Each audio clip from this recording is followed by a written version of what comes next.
ẹ ti gbàgbé bọ̀bọ̀ tó àmọ́ nìyẹn sound yẹn tó bá gbọ́ ara ẹ̀ máa shrink tó o bá tẹ̀ mọ́ tó ń rí ó ní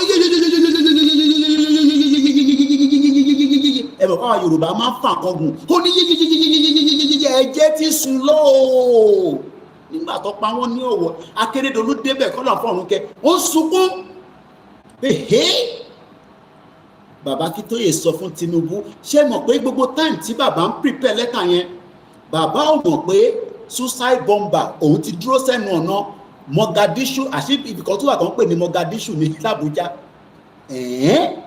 ṣé Mogadishu yẹn ìyẹn gẹ́gẹ́ bí ìrántí mò ń bọ̀ mo ti dé mo gbọ́dọ̀ wá go sọ́wọ́ irọ́ ẹ wá gbọ́ ilé ẹ jẹ́ ká kọ́kọ́ lọ báyìí eléyìí ń ṣe program ká máa kánjú a máa farabalẹ̀ a máa yanjú ẹlẹ́yẹ kọ̀ọ̀kan mo kí gbogbo ẹ̀yin tẹ́ ń wọlé o tẹ́ ń kí mi lọ́tún lọ́sì ẹ̀yin tẹ́ ń béèrè pé Koiki tóun wá go mo ní bàbá lónà ó máa sọ̀gbà tá a máa jáde ẹ̀yin ṣe sùúrù ṣe láwọn tí à ń bá tayò àwọn náà wò wọ́n dọdẹ bọ̀ àwa pẹ́ẹ́dì fún wọn nítorí pé ọmọ ọkọ ni wá àbí ẹ̀yẹn mo fẹ́ ká gbọ́ nísìn mo kí ẹnu apáṣẹ́ Mushin one tẹ bá ń gbọ́ Mushin one àwọn yẹn àràtọ̀ dá ní UK gan mọ̀ pé níbo ló ti káwọn ilé wa ó sì ń bẹ ní UK èèyàn ti gbowó ṣani bó ṣe ń náwó ló nára ó wá ní kí n sọ fẹ́yìn ọmọ Yorùbá pé ohun tóun fi síta yìí ohun tí ó yẹ kí gbogbo wa ní gẹ́gẹ́ bí akọni ọmọ Yorùbá ni kéré o tó bá ti ń gbọ́ kéré o ẹ̀wá ẹ̀ tóun ṣe kéré yẹn lọ èmi gbọ́dọ̀ lọ́wọ́ aago mo lè jókòó sí báyìí sórí aago ní London ó wà important a máa fi ń pawó ni tó bá ti Johnson wò mí báyìí nísìn tí aago 6 bá lù tó dẹ̀ jẹ́ pé aago 6 ló yẹ kó resume wọ́n máa sọ pé ó ti late ìlú òyìnbó ń fi aago ṣeré everybody has wristwatch wọ́n ní time na money time na money mo ní property olóyè ó lóhùn tẹ̀ mind mo ní bá mi máa ká ṣe bẹ́ẹ̀ ó ní tí mo mọ̀ nìyẹn ó ní mélòó bẹ́ẹ̀ torí òun ò sí lé èyí tẹ́ ṣe bẹ́ẹ̀ bàbá yìí ń bọ̀ nílé ìgbà tó máa dé làmọ́ òun nìkan ló lè sọ pé bàbá yìí ló máa padà wálé but for now Germany tó wà yẹn ó wà okay kó máa relax máa mo bá sọ̀rọ̀ ní Germany lánàá àlàáfíà ló wà kò séwu ó ní máa kí gbogbo yín mo bá bàbá náà sọ̀rọ̀ bẹ́ẹ̀ ni ẹni tó ń ṣe security a máa wo time tó bá ti ń pè 11 hours á ní wọ́n máa sanwó next week á wá send owó yẹn sílé àbúrò àwa náà àfijó gẹ̀lẹ̀dẹ̀ bomb bastard farabalẹ̀ kó gbọ́ kéré o kórílé kó gbọ́ kó sọ fàlejò pé ó máa dé bí olè lóru ni ìwọ fẹ́ káwa sọ táìmù fún ẹ kó lè gbé wa lọ síbẹ̀ kó lọ ambush wa kó lọ gbé suicide bomber wọlé ṣé yóò gbọ́ pé suicide bomber ti dé Àbújá mo rò pé jókì ní tẹ́lẹ̀ àṣẹ ó ti wá dé bẹ́ẹ̀ ò ń sọ̀rọ̀ 2027 ìwọ sì ń sọ̀rọ̀ 2027 ó mọ̀ the last time tí suicide bomber ti wá sí Àbújá má lọ múra sílẹ̀ dey play ṣorí èmi ni mò ń pè tẹ́lẹ̀ èmi náà sọ fún ọ nísìnyí pé jókòó sórí TikTok sórí ibi tó ti wà lórí TikTok yẹn wàá máa gbọ́ gbòs l'Àbújá ó ti ṣẹlẹ̀ lánàá picture yẹn ti wà lọ́wọ́ mi àwọn military send ẹ̀ sí mi wọ́n ní Koiki na the thing wey you dey tell us be this o mo ní I tell you say that they come only you talk true but your people no dey believe you we military man we believe you because they no give us weapon to fight them military ni wọ́n fún wọn ní weapon tó wọn máa fi jà èmi lèmi sọ fún yín kò sí barracks náà ní gbogbo Nàìjíríà tí mo ní contact síbẹ̀ ẹ̀dẹ́ mi ni mo sọ wọ́n ń dọdẹ wá wọ́n ti ń dọdẹ wọ́n ń toríṣiríṣi wọ́n ní kí n má máa sọ gbogbo ẹni bọ̀ àwọn tó wà nílé sọ fún mi pé Koiki tẹ bá máa jáde fún rálì kẹ dira dáadáa o ẹ dira dáadáa àwọn Fúlàní lọ́ máa kó wá àwọn suicide bomber bọ̀ wọ́n ní kẹ má fi bẹ̀rù torí àwọn mọ̀ pé ilẹ̀ Yorùbá ní nǹkan yẹn ní kẹ́yìn lọ ṣiṣẹ́ lé lórí kẹ máa sáré ẹ̀ lójoojúmọ́ gbọ́kẹ́rẹ́ iná mò ń bọ̀ aago tí mo wọ̀ yẹn ó sì ní mi lára ẹ sanwó tijọ́ jókòó bíbá mọ́ ẹ sanwó 30 pounds fún mi ẹ san ẹ má fowó ní wá lára owó ṣe kókó ó ṣe pàtàkì ẹ má jẹ́ kẹ́lí kankan fún mi pé wọ́n fi ń gbọ́ owó ni ẹ sọ pé bẹ́ẹ̀ ni mo kí bàbá àṣà bàbá dáadáa kò ní bàjẹ́ fún ẹ mo ti ní kó lóye lọ wo fídíò yín yẹn bàbá àṣà gbogbo ẹ má wọrí èmi ti sọ fún lóye àti bàbá Akíntóyè pé kó lọ wo fídíò bàbá àṣà bàbá kan wà ń pè ní bàbá àṣà bàbá yẹn sọ̀rọ̀ Yorùbá ló máa dáwó láwọn máa bèrè pé mo lẹ kó sí. Àwọn ọmọ Ìgbò á máa dáwó àwọn rà nǹkan rẹpẹtẹ wọ́n rẹrù sílẹ̀. Wọ́kítọ́kì làwa rà, wọ́kítọ́kì lára àìtí ní a fẹ́ ra gìgìgìgì gbogbogbò torí àlówó yẹn ó mọ ẹ tó ń ta ni. Ariwo ń ta yòó ìyàgà ó tútù dé ó ti dé èrò ojú ẹ̀ tó ṣe máa ranjú bòlòlòlò nìyẹn. Ẹni tó máa ranjú mọ́ yín suicide bomber ó ti wà l'Àbújá. Àtẹ̀mọ́ mélòó ni wọ́n má lo Àbújá, má ṣeré lo Àbújá lọ́wọ́ yìí o suicide bomber. Sórí pé Tinubu wọn ti ń sá padà bọ̀ lẹ́kọ̀ọ́ ọmọ lódú ọdẹ ọmọ tó gbọ́n. Jagaban ti gbọ́ pé suicide bomber ti d'Àbújá ó ní kó tẹ náà sọ́kọ̀ ẹ bá mi wọ́n mú plane yẹn mo lọ ṣọdún lẹ́kọ̀ọ́. Ọmọ tó gbọ́n bàbá ti kọ lẹ́tà. Bàbá kọ lẹ́tà sí lẹ́tà yẹn mo fẹ́ ṣe analysis ẹ̀ fún Tinubu. Bí bàbá ṣe kọ́ yẹn àwọn kọ́ ní tọmọlúàbí ni. Èmi ò ṣọmọlúàbí.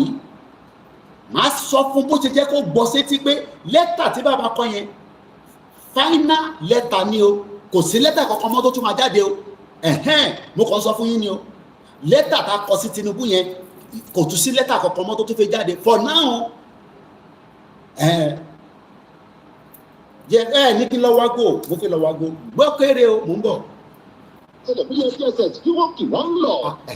Torí ilé tó kọ́kọ́ jáde àwọn rédíò tá a sanwó fún wọ́n ti sọ̀rọ̀ bàbá Akintoye bí a kà kọ́kọ́ gbọ́ yẹn náà. Koiki wọ́n gbọ́lá ẹ má máa parọ́ fún yín, má máa parọ́ kankan.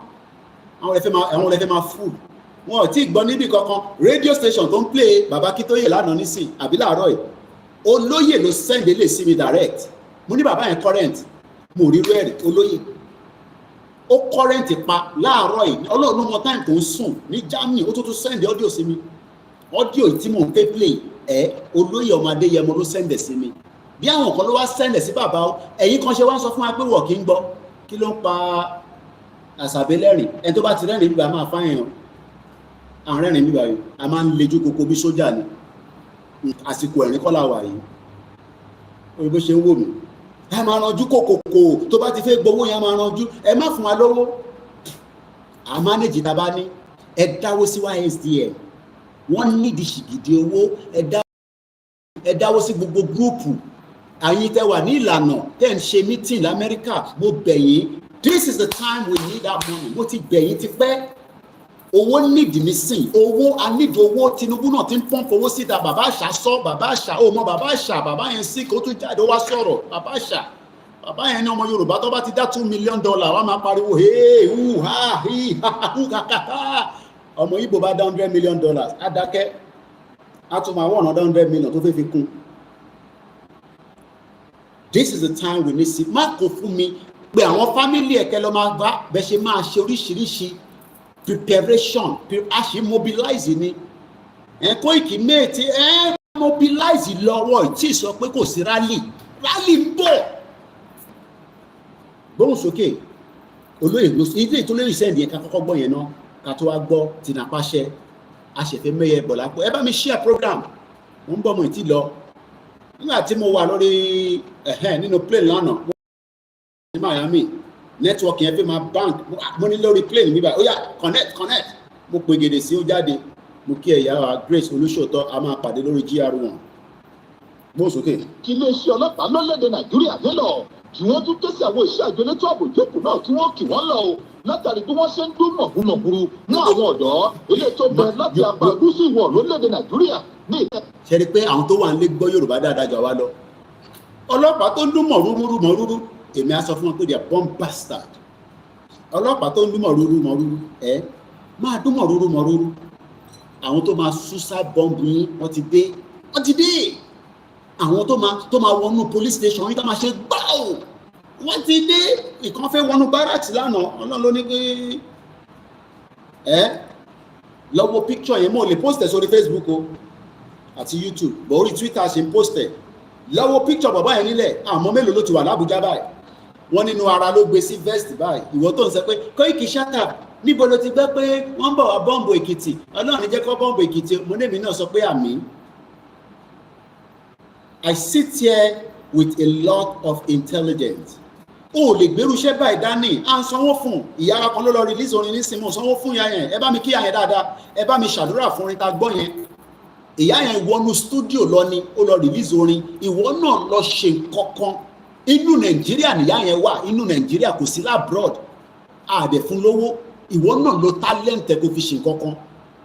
Look, o lè draw mú pẹ́ńsù yẹn kó bẹ̀rẹ̀ sí draw nǹkankan bíi 5 pin fáwọn èèyàn pé eléyìí ni kí wọ́n gbé dání tá bá máa jáde. We want to sit back and allow diaspora to take everything when you can do something. Lọ ra yẹ̀pẹ̀ kó rà sínú ìgò, ọmọ tó máa wá ṣe kí n tún sọ ìtókù mò ń bọ̀. Gbogbo nǹkan la máa ṣàlàyé fún ẹ bí ọmọ tọ́ṣẹ̀ fi feed. Ẹ lọ múra sílẹ̀, wọn ì tí ní kò ní sí rally, ẹ lọ múra sílẹ̀, ẹni tó ń jẹ yẹn náà èmi náà ń jẹ, àjọ ń jẹ nì. Ẹ ń yẹn lára, ẹ wàá máa sọ pé ẹ̀rọ.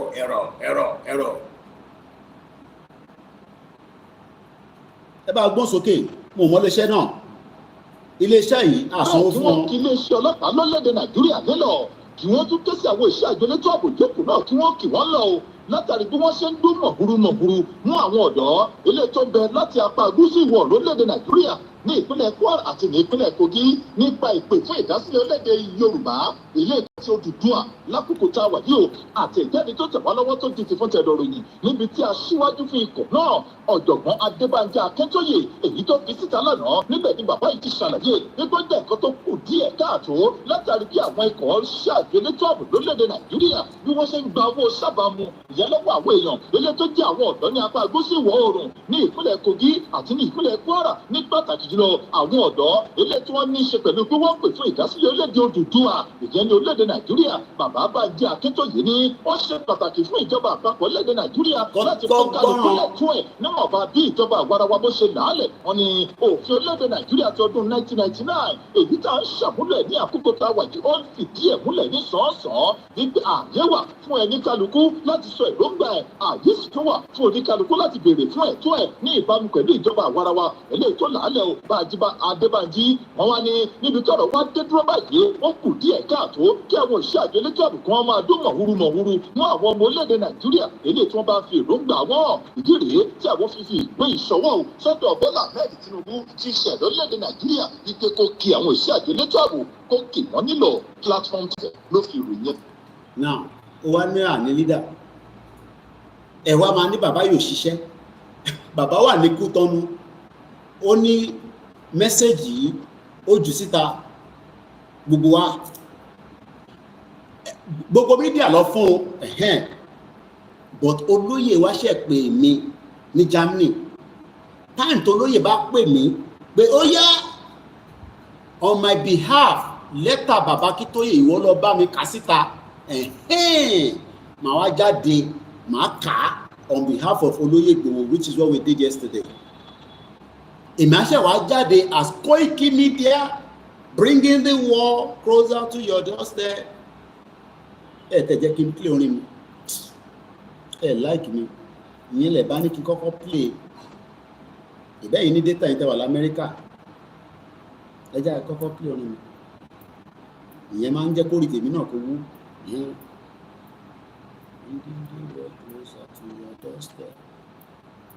àti ń bring ẹ̀ láti 5 years ẹni rọ́là ń pa ó dẹ̀ ti ń súnmọ́ bọ̀ díẹ̀díẹ̀ ó yá ẹ jẹ́ gbé ẹ débẹ̀ ó yá. Koikimedia, we're bringing the world closer to your doorstep.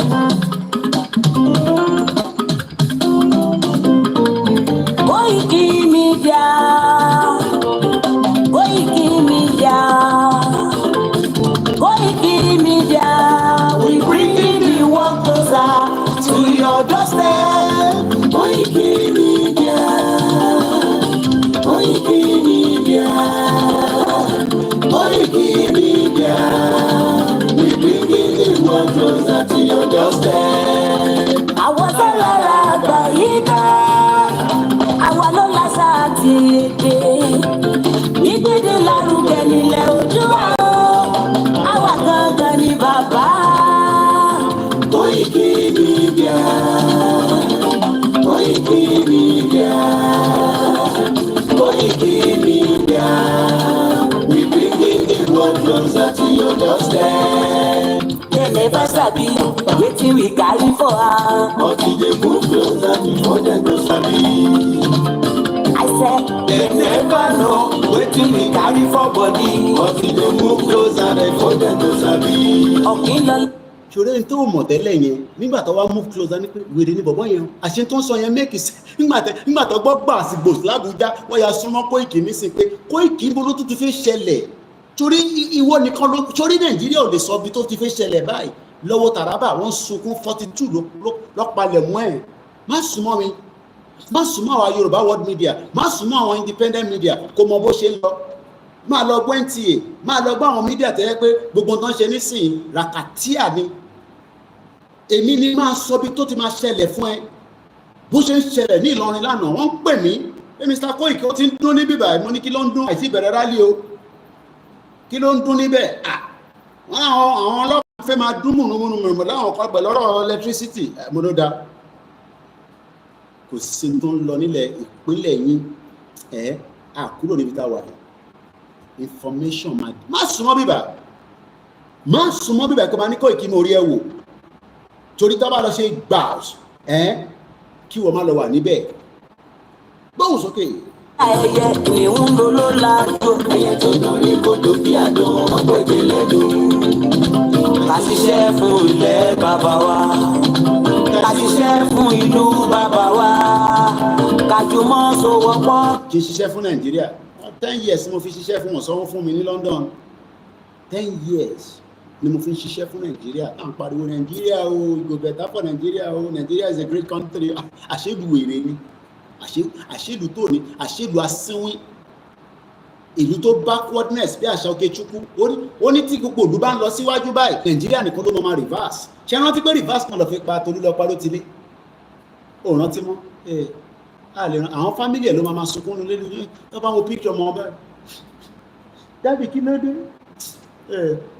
àbúrò yín yẹn náà ni àdábì ọlọ́run àforíjì ọlọ́run akẹsáfẹ́fẹ́ rí kò bímọ tó fi lọ kò lè dùn wọ́ because family ẹ̀kọ́ ló ti ṣẹlẹ̀ Nàìjíríà ló train Tolúlọpọ̀ ti lé kó máa pa terrorist kó máa fly helicopter ọmọ tó ń pè ní combat helicopter àṣà ní combat helicopter tó combat kankan ẹni tó máa wà wọ́n ti pa àwọn ọmọ méjì ni wọ́n Ọlọ́run ní wọ́n máa rí Tolúlọpọ̀ pa ní ọ̀nà táwọn kan wà ọmọ Ìjẹ̀bú nìyẹn àwọn òbí ẹ̀ di dáadáa ni there are 2 Yoruba girls because women let me put it that way because ọmọ tó bá ti ń lọ́yàn tó ti wà puberty stage wọ́n ṣe girls mọ́ méjì ni wọ́n nígbà tí Tolúlọpọ̀ yẹn ṣẹlẹ̀ àwọn ti family the other one contact me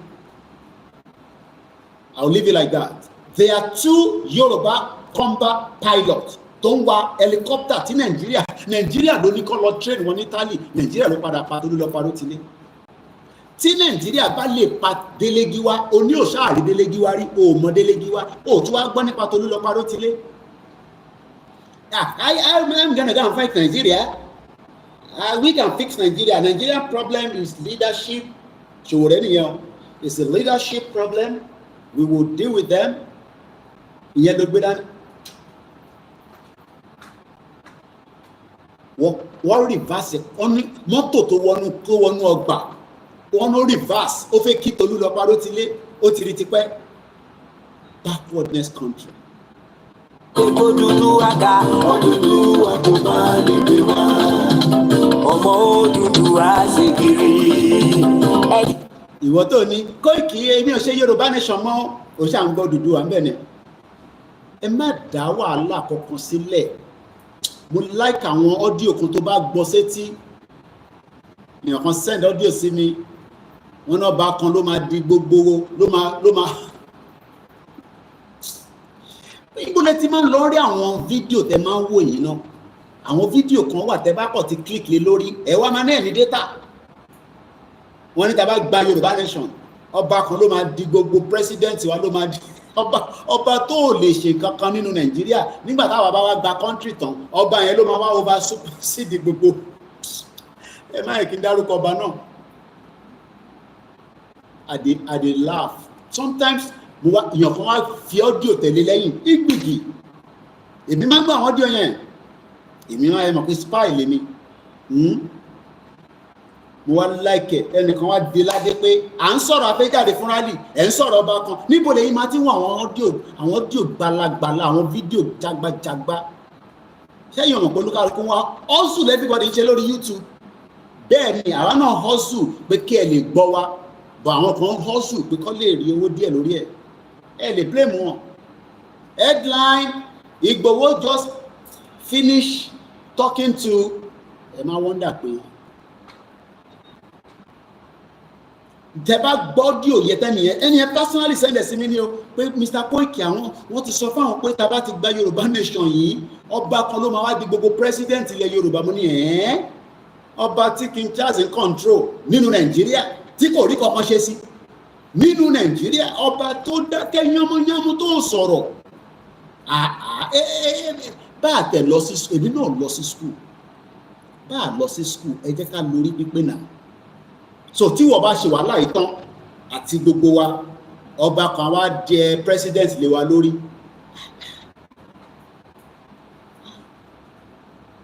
màá dẹ̀ máa wonder kò sáwọn ilé yìí máa ń gbọ́ mi látijọ́ ìṣá.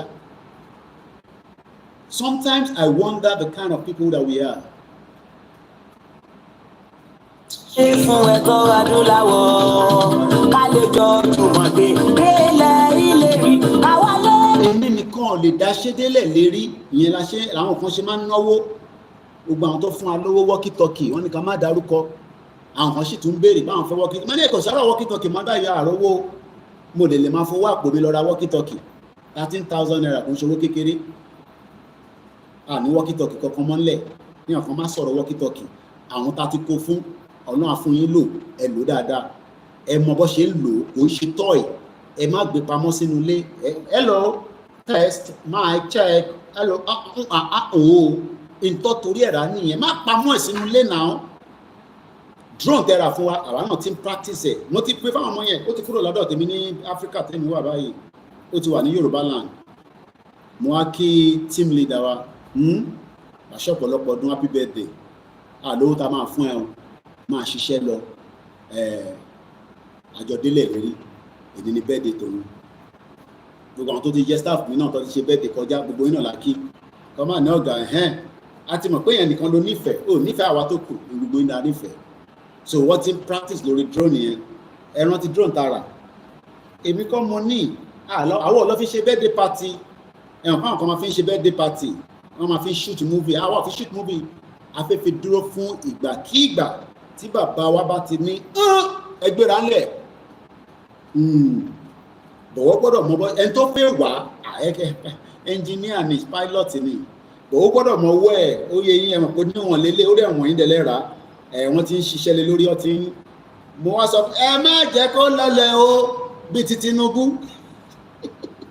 Tinubu ti lulẹ̀ ó lulẹ̀ bẹ̀ mú bàbá Akintoye tí wọ́n àdírẹ́sì ẹ̀ à ń bọ̀ níbẹ̀ mo kí gbogbo èèyàn wa welcome on board bẹ́ẹ̀ni we are not illiterate ọba kan máa wá jẹ president gbogbo wa nígbà tá a bá dé Europe tá a bá délẹ̀ lérí ẹ wà confused with all this nonsense and jagbajantis ẹ wà lórí international media ẹ ń gbọ́ other media so báwo ni bọ́lẹ̀ tí wọ́n mix ẹ̀ up ẹ jẹ́ ká forin Koiki yẹn sílẹ̀ àbí à ń gba time ṣé kí n má play délẹ̀ ó ti wọ́ ọ̀kẹ́ náà ẹ jẹ́ ká lọ gbọ́ Napáṣẹ́ Napáṣẹ́ ní London ó ní Koiki bá ń ju ohun yìí síta tọ́ba náà tó ṣiṣẹ́ fún lóṣèlú ò ṣiṣẹ́ tó àwọn ilé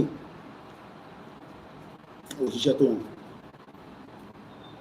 ò ṣiṣẹ́ tó wọn wọ́n mọ̀ wọ́n òun wà London nísìn ẹni tẹ́ fi gbọ́n wọ̀nyí Mushikan number 1 ni ọ̀bìnrin tọ́ba náà ní kọjá ládùúgbò àwọn ó tó bẹ́ẹ̀ ni ìbẹ̀rù yẹn náà ló sì fi máa ṣẹlẹ̀ nísìn ni bàbá ṣe wá kọ lẹ́tà síta pé ọmọ lọ́dọ̀ ọdẹ come here come here come here come here come here I am your father I love you but sọ fáwọn ajá bébí ẹnu pé èmi ò ní àpọ́nlé fún Tinubu kankan bàbá ló ní àpọ́nlé fún mi ní àpọ́nlé fún àpọ́nlé tí mo fẹ́ fún mo ti fún lánàá kọ́ wẹ́wẹ́ ń bẹ̀ Tinubu sọ fáwọn àwọn dọ́gídọ́gí ẹ tó ń pè lọ́lọ́pàá àti DSS àti sójà a ní àmọ̀ràn kan fẹ́ fún wọn lọ́sàn-án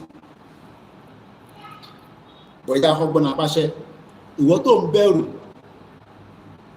ikú ò tí ì dò ń bẹ̀rù Yorùbá ọmọ Yorùbá ló nígbà tí èmi àti ṣífù ń lọ gangan òun ní káwọn ìyàwó òun ro àmàlà kó tilẹ̀kùn mọ́rí kó ṣe jigijigi kó jàmàlà kó sùn kó wá máa gbọ́ bí olóyè máa padà dé kábíyèsí ẹ̀ olóyè tó wá dé àwọn náà lọ tún fẹ́ bèèrè lọ́wọ́ olóyè pé kí làṣírí ẹ̀ àwọn jọ́nálìsì òfò kan wà nílé màmá wo fídíò ń bá mi bá máa bèèrè pé kí lẹ máa fi ń ṣagbára ó ń bèèrè lọ́wọ́ alágbára pé kí ló fi ń ṣagbára lórí social media ìgbùgbà náà làwọn rìn àwọn èèyàn náà ti get carried away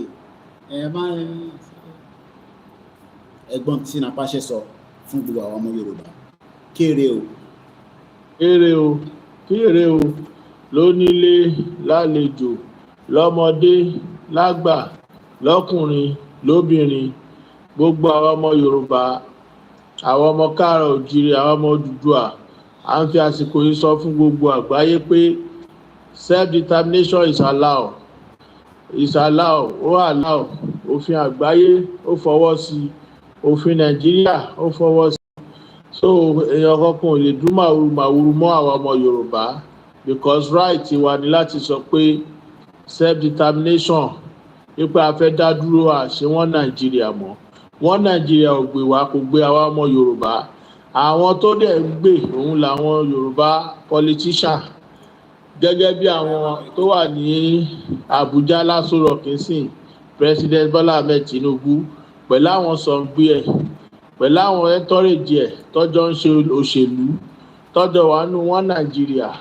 tọ́yẹ̀ wọn ọ̀dẹ̀ lè hold àwa fún ransom pé dandan ká ṣe wọn Nàìjíríà torí pé kí ni àwọn ló ń gbé àwọn àtàwọn ẹbí wọn àtàwọn ẹ̀tọ́rẹ̀jì wọn ní Nàìjíríà ń gbé so òfin tó dẹ̀ wà nù Nàìjíríà ó fààyè gba yamayama kó ní kálukú tó bá ti jalè tó bá ti ṣe gbà tó ṣàwo ó ti mọ bóyá máa boycott everything òfin Nàìjíríà nìyẹn so táníkà lòfin Nàìjíríà fìyà jẹ so òfin Nàìjíríà olóṣèlú ẹgbẹ́ wọ́n jọ mọ bó ṣe ń ṣàpapín Nàìjíríà pẹ̀lú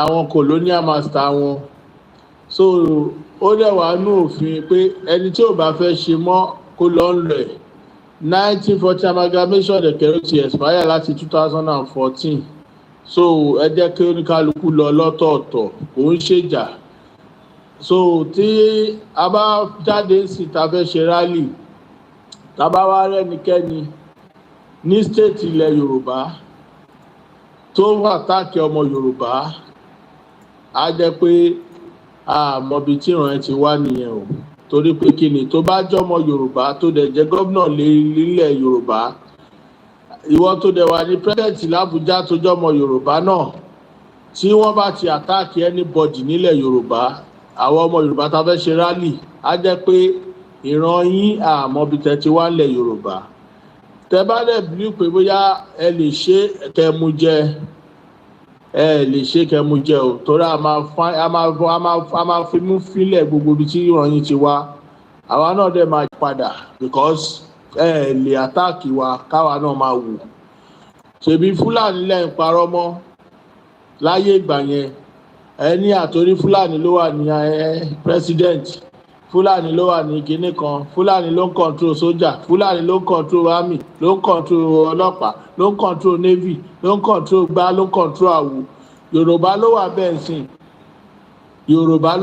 sìn gbogbo gọ́vnà state ilẹ̀ Yorùbá ló wà bẹ́ẹ̀ àbí president Nàìjíríà náà sí Yorùbá ní àbí ó yá ẹ jẹ́ ká wá wo ẹni tó àtáàkì ọmọ Yorùbá torí àwa ń sọ fún wọn pé Fúlàní kankan ò ní right láti wá àtáàkì ọmọ Yorùbá even kó jẹ́ president àtáàkì tọ́lọ́ọ̀ṣì lé olóyè Sunday Igboho èmi ń sọ pé òun ṣe Fúlàní Buhari kọ́ ilẹ̀ Yorùbá látàkì yẹn ti wá eléyìí la máa fi wá mọ̀ bóyá ilẹ̀ Yorùbá látàkì yẹn ti wá ni àbí Fúlàní ló rán wá láti Aso Rock ìyẹn Buhari tá a bá bẹ̀rẹ̀ rally nsìn ẹ jẹ́ ká wá wò tí wọ́n bá fi lè àtàkì rally tá a fẹ́ ṣe ṣèbí Yorùbá ní gbogbo àwọn gómìnà ṣèbí ilẹ̀ Yorùbá láti fẹ́ ṣe rally lọ ṣe rally ní north lọ ṣe rally nílẹ̀ Ìgbò ilẹ̀ Yorùbá láti fẹ́ ṣe rally president tó wà bẹ́ẹ̀ sí Yorùbá ni àbí gbogbo gómìnà tó wà lẹ̀ Yorùbá ni wà bí ok ẹ jẹ́ ká máa wò tí wọ́n bá ti attack rally wa ẹ̀yin àwa ọmọ Odùduwà àwa ọmọ Yorùbá nation tó bá ti attack rally wa ẹ ti rí pé ọ̀rọ̀ ti sọ̀rọ̀ ẹ̀ Yorùbá ló launch attack ilé Sunday Igboho olóyè Sunday Igboho because gẹ́gẹ́ bẹ́mi ṣe wà intelligent tí mo mọ̀ ará àtakùn ò ní wá launch attack láì jẹ́ para lé mọ̀ irọ́ kò rí bẹ́ẹ̀ ará àtakùn ò ní wá launch attack nílé onílé láì jẹ́ para lé mọ̀ tààrà tábàdé máa launch attack láì jẹ́ para lé mọ̀ attack yẹn ń ṣe tó máa ṣe láàrin 2 minutes láàrin 2 minutes wọ́n kàn máa ṣe ọmọ lọ ni so inú ilé gangan ni attack yẹn ti wá so eléyìí la máa fi mọ̀ ẹ jẹ́ ká jáde fún rally tí bàbá Professor Banji Akintoye tó bá ti pè fún rally ẹ jẹ́ kí gbogbo wa jáde gbogbo àwọn ọmọ Yorùbá ní right self determination is allowed ó wà nù gbogbo àgbáyé ó fọwọ́ sí ó wà Nigeria constitution náà pé we have right so tó bá ti ná pé wọ́n attack wa a ti mọ̀ pé àwọn tó ń gọ́fà wa nílẹ̀ Yorùbá president wa náà á wá proof fún wa bó ṣe jẹ́ ọmọ Yorùbá tó dẹ̀ attack ọmọ Yorùbá tá dẹ̀ ń pè fún Yorùbá self determination tó dẹ̀ jẹ́ pé òun náà ti pè fún rí láyé ìgbà kan ibẹ̀ láti máa wá mọ̀ ẹ máa ti mọ̀ pé yes àwọn eléyìí ò kì í ṣèyàn wa bóyá ọmọ Fúlàní ni wọ́n ẹ jẹ́ ká jáde fún rally tí bàbá Banji Akintoye bàbá wa tó bá ti pè fún rally ẹ jẹ́ kí gbogbo wa jáde ṣé ó ti yé ẹgbẹ́ ọmọ Yorùbá ẹ má bẹ̀rù ẹ má ṣojo ẹ jẹ́ ká jáde fún rally Yorùbá nation no going back ọmọ Odùduwà ni wá kì í ṣe ọmọ Nàìjíríà we have right láti sọ pé a fẹ́ jáde fún rally so any attack tó bá wá láti ilẹ̀ Yorùbá ẹ jẹ́ ká wo bí attack yẹn ti wá káwa náà wá mọ nǹkan tá a máa ṣe sí ibẹ̀ láti máa mọ bí ọmọ tó ní kálukú jẹ́ ṣèbí ọ̀parọ̀ Fúlàní ni kinní kan ló wà hẹ́ẹ̀dì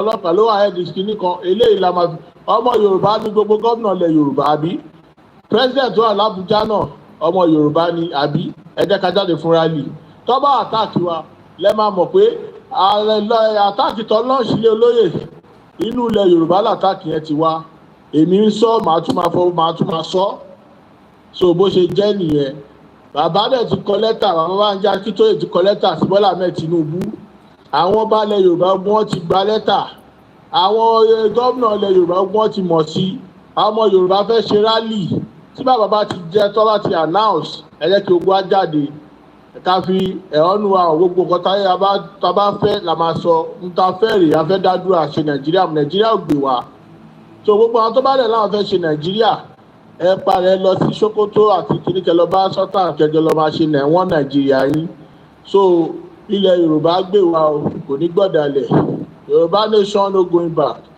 àwọn ọmọ Odùduwà ni wá ẹ jẹ́ ká padà sí ayé àwọn bàbá Awólọ́wọ̀ tí gbogbo kan rọ̀ wá lọ́rùn bẹ́ẹ̀ ni o self determination is allowed Yorùbá nation no going back bó ṣe jẹ́ nìyẹn.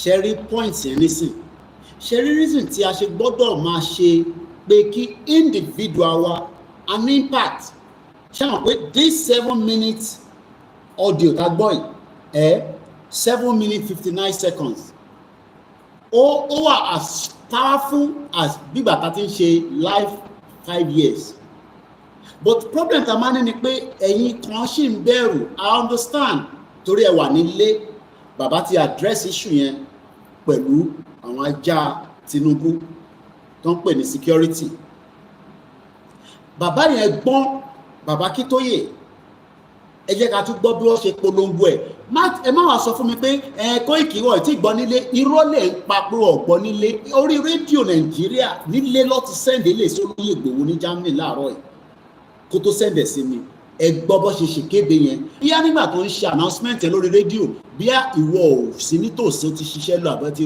ẹ má máa sọ fún wa pé wọ́n gbọ́ mo kí bàbá wa ààrẹ Tọ́lá ìjọba Akin J.D. Way Yorùbá nation now Afeez Ibrahim mo kí yín o wọ́n ní àwọn àgbàyà journalist bẹ́ẹ̀ ni àwọn journalist tó fẹ́ máa fọ̀rọ̀ sí olóyè lẹ́nu ó yá kí ló fi ń ṣagbára ẹ̀ unbelievable. Mo kí ẹ Kenzie Fápóhùndà ẹlòmíràn ní tó ń bá sẹ́ndì 5,000 ṣó kéré ẹ mọ̀ pé bí 5,000 yẹn ṣe pọ̀ tó òun ni pé ó máa elevate problem kékeré kan tèmi fẹ́ solve.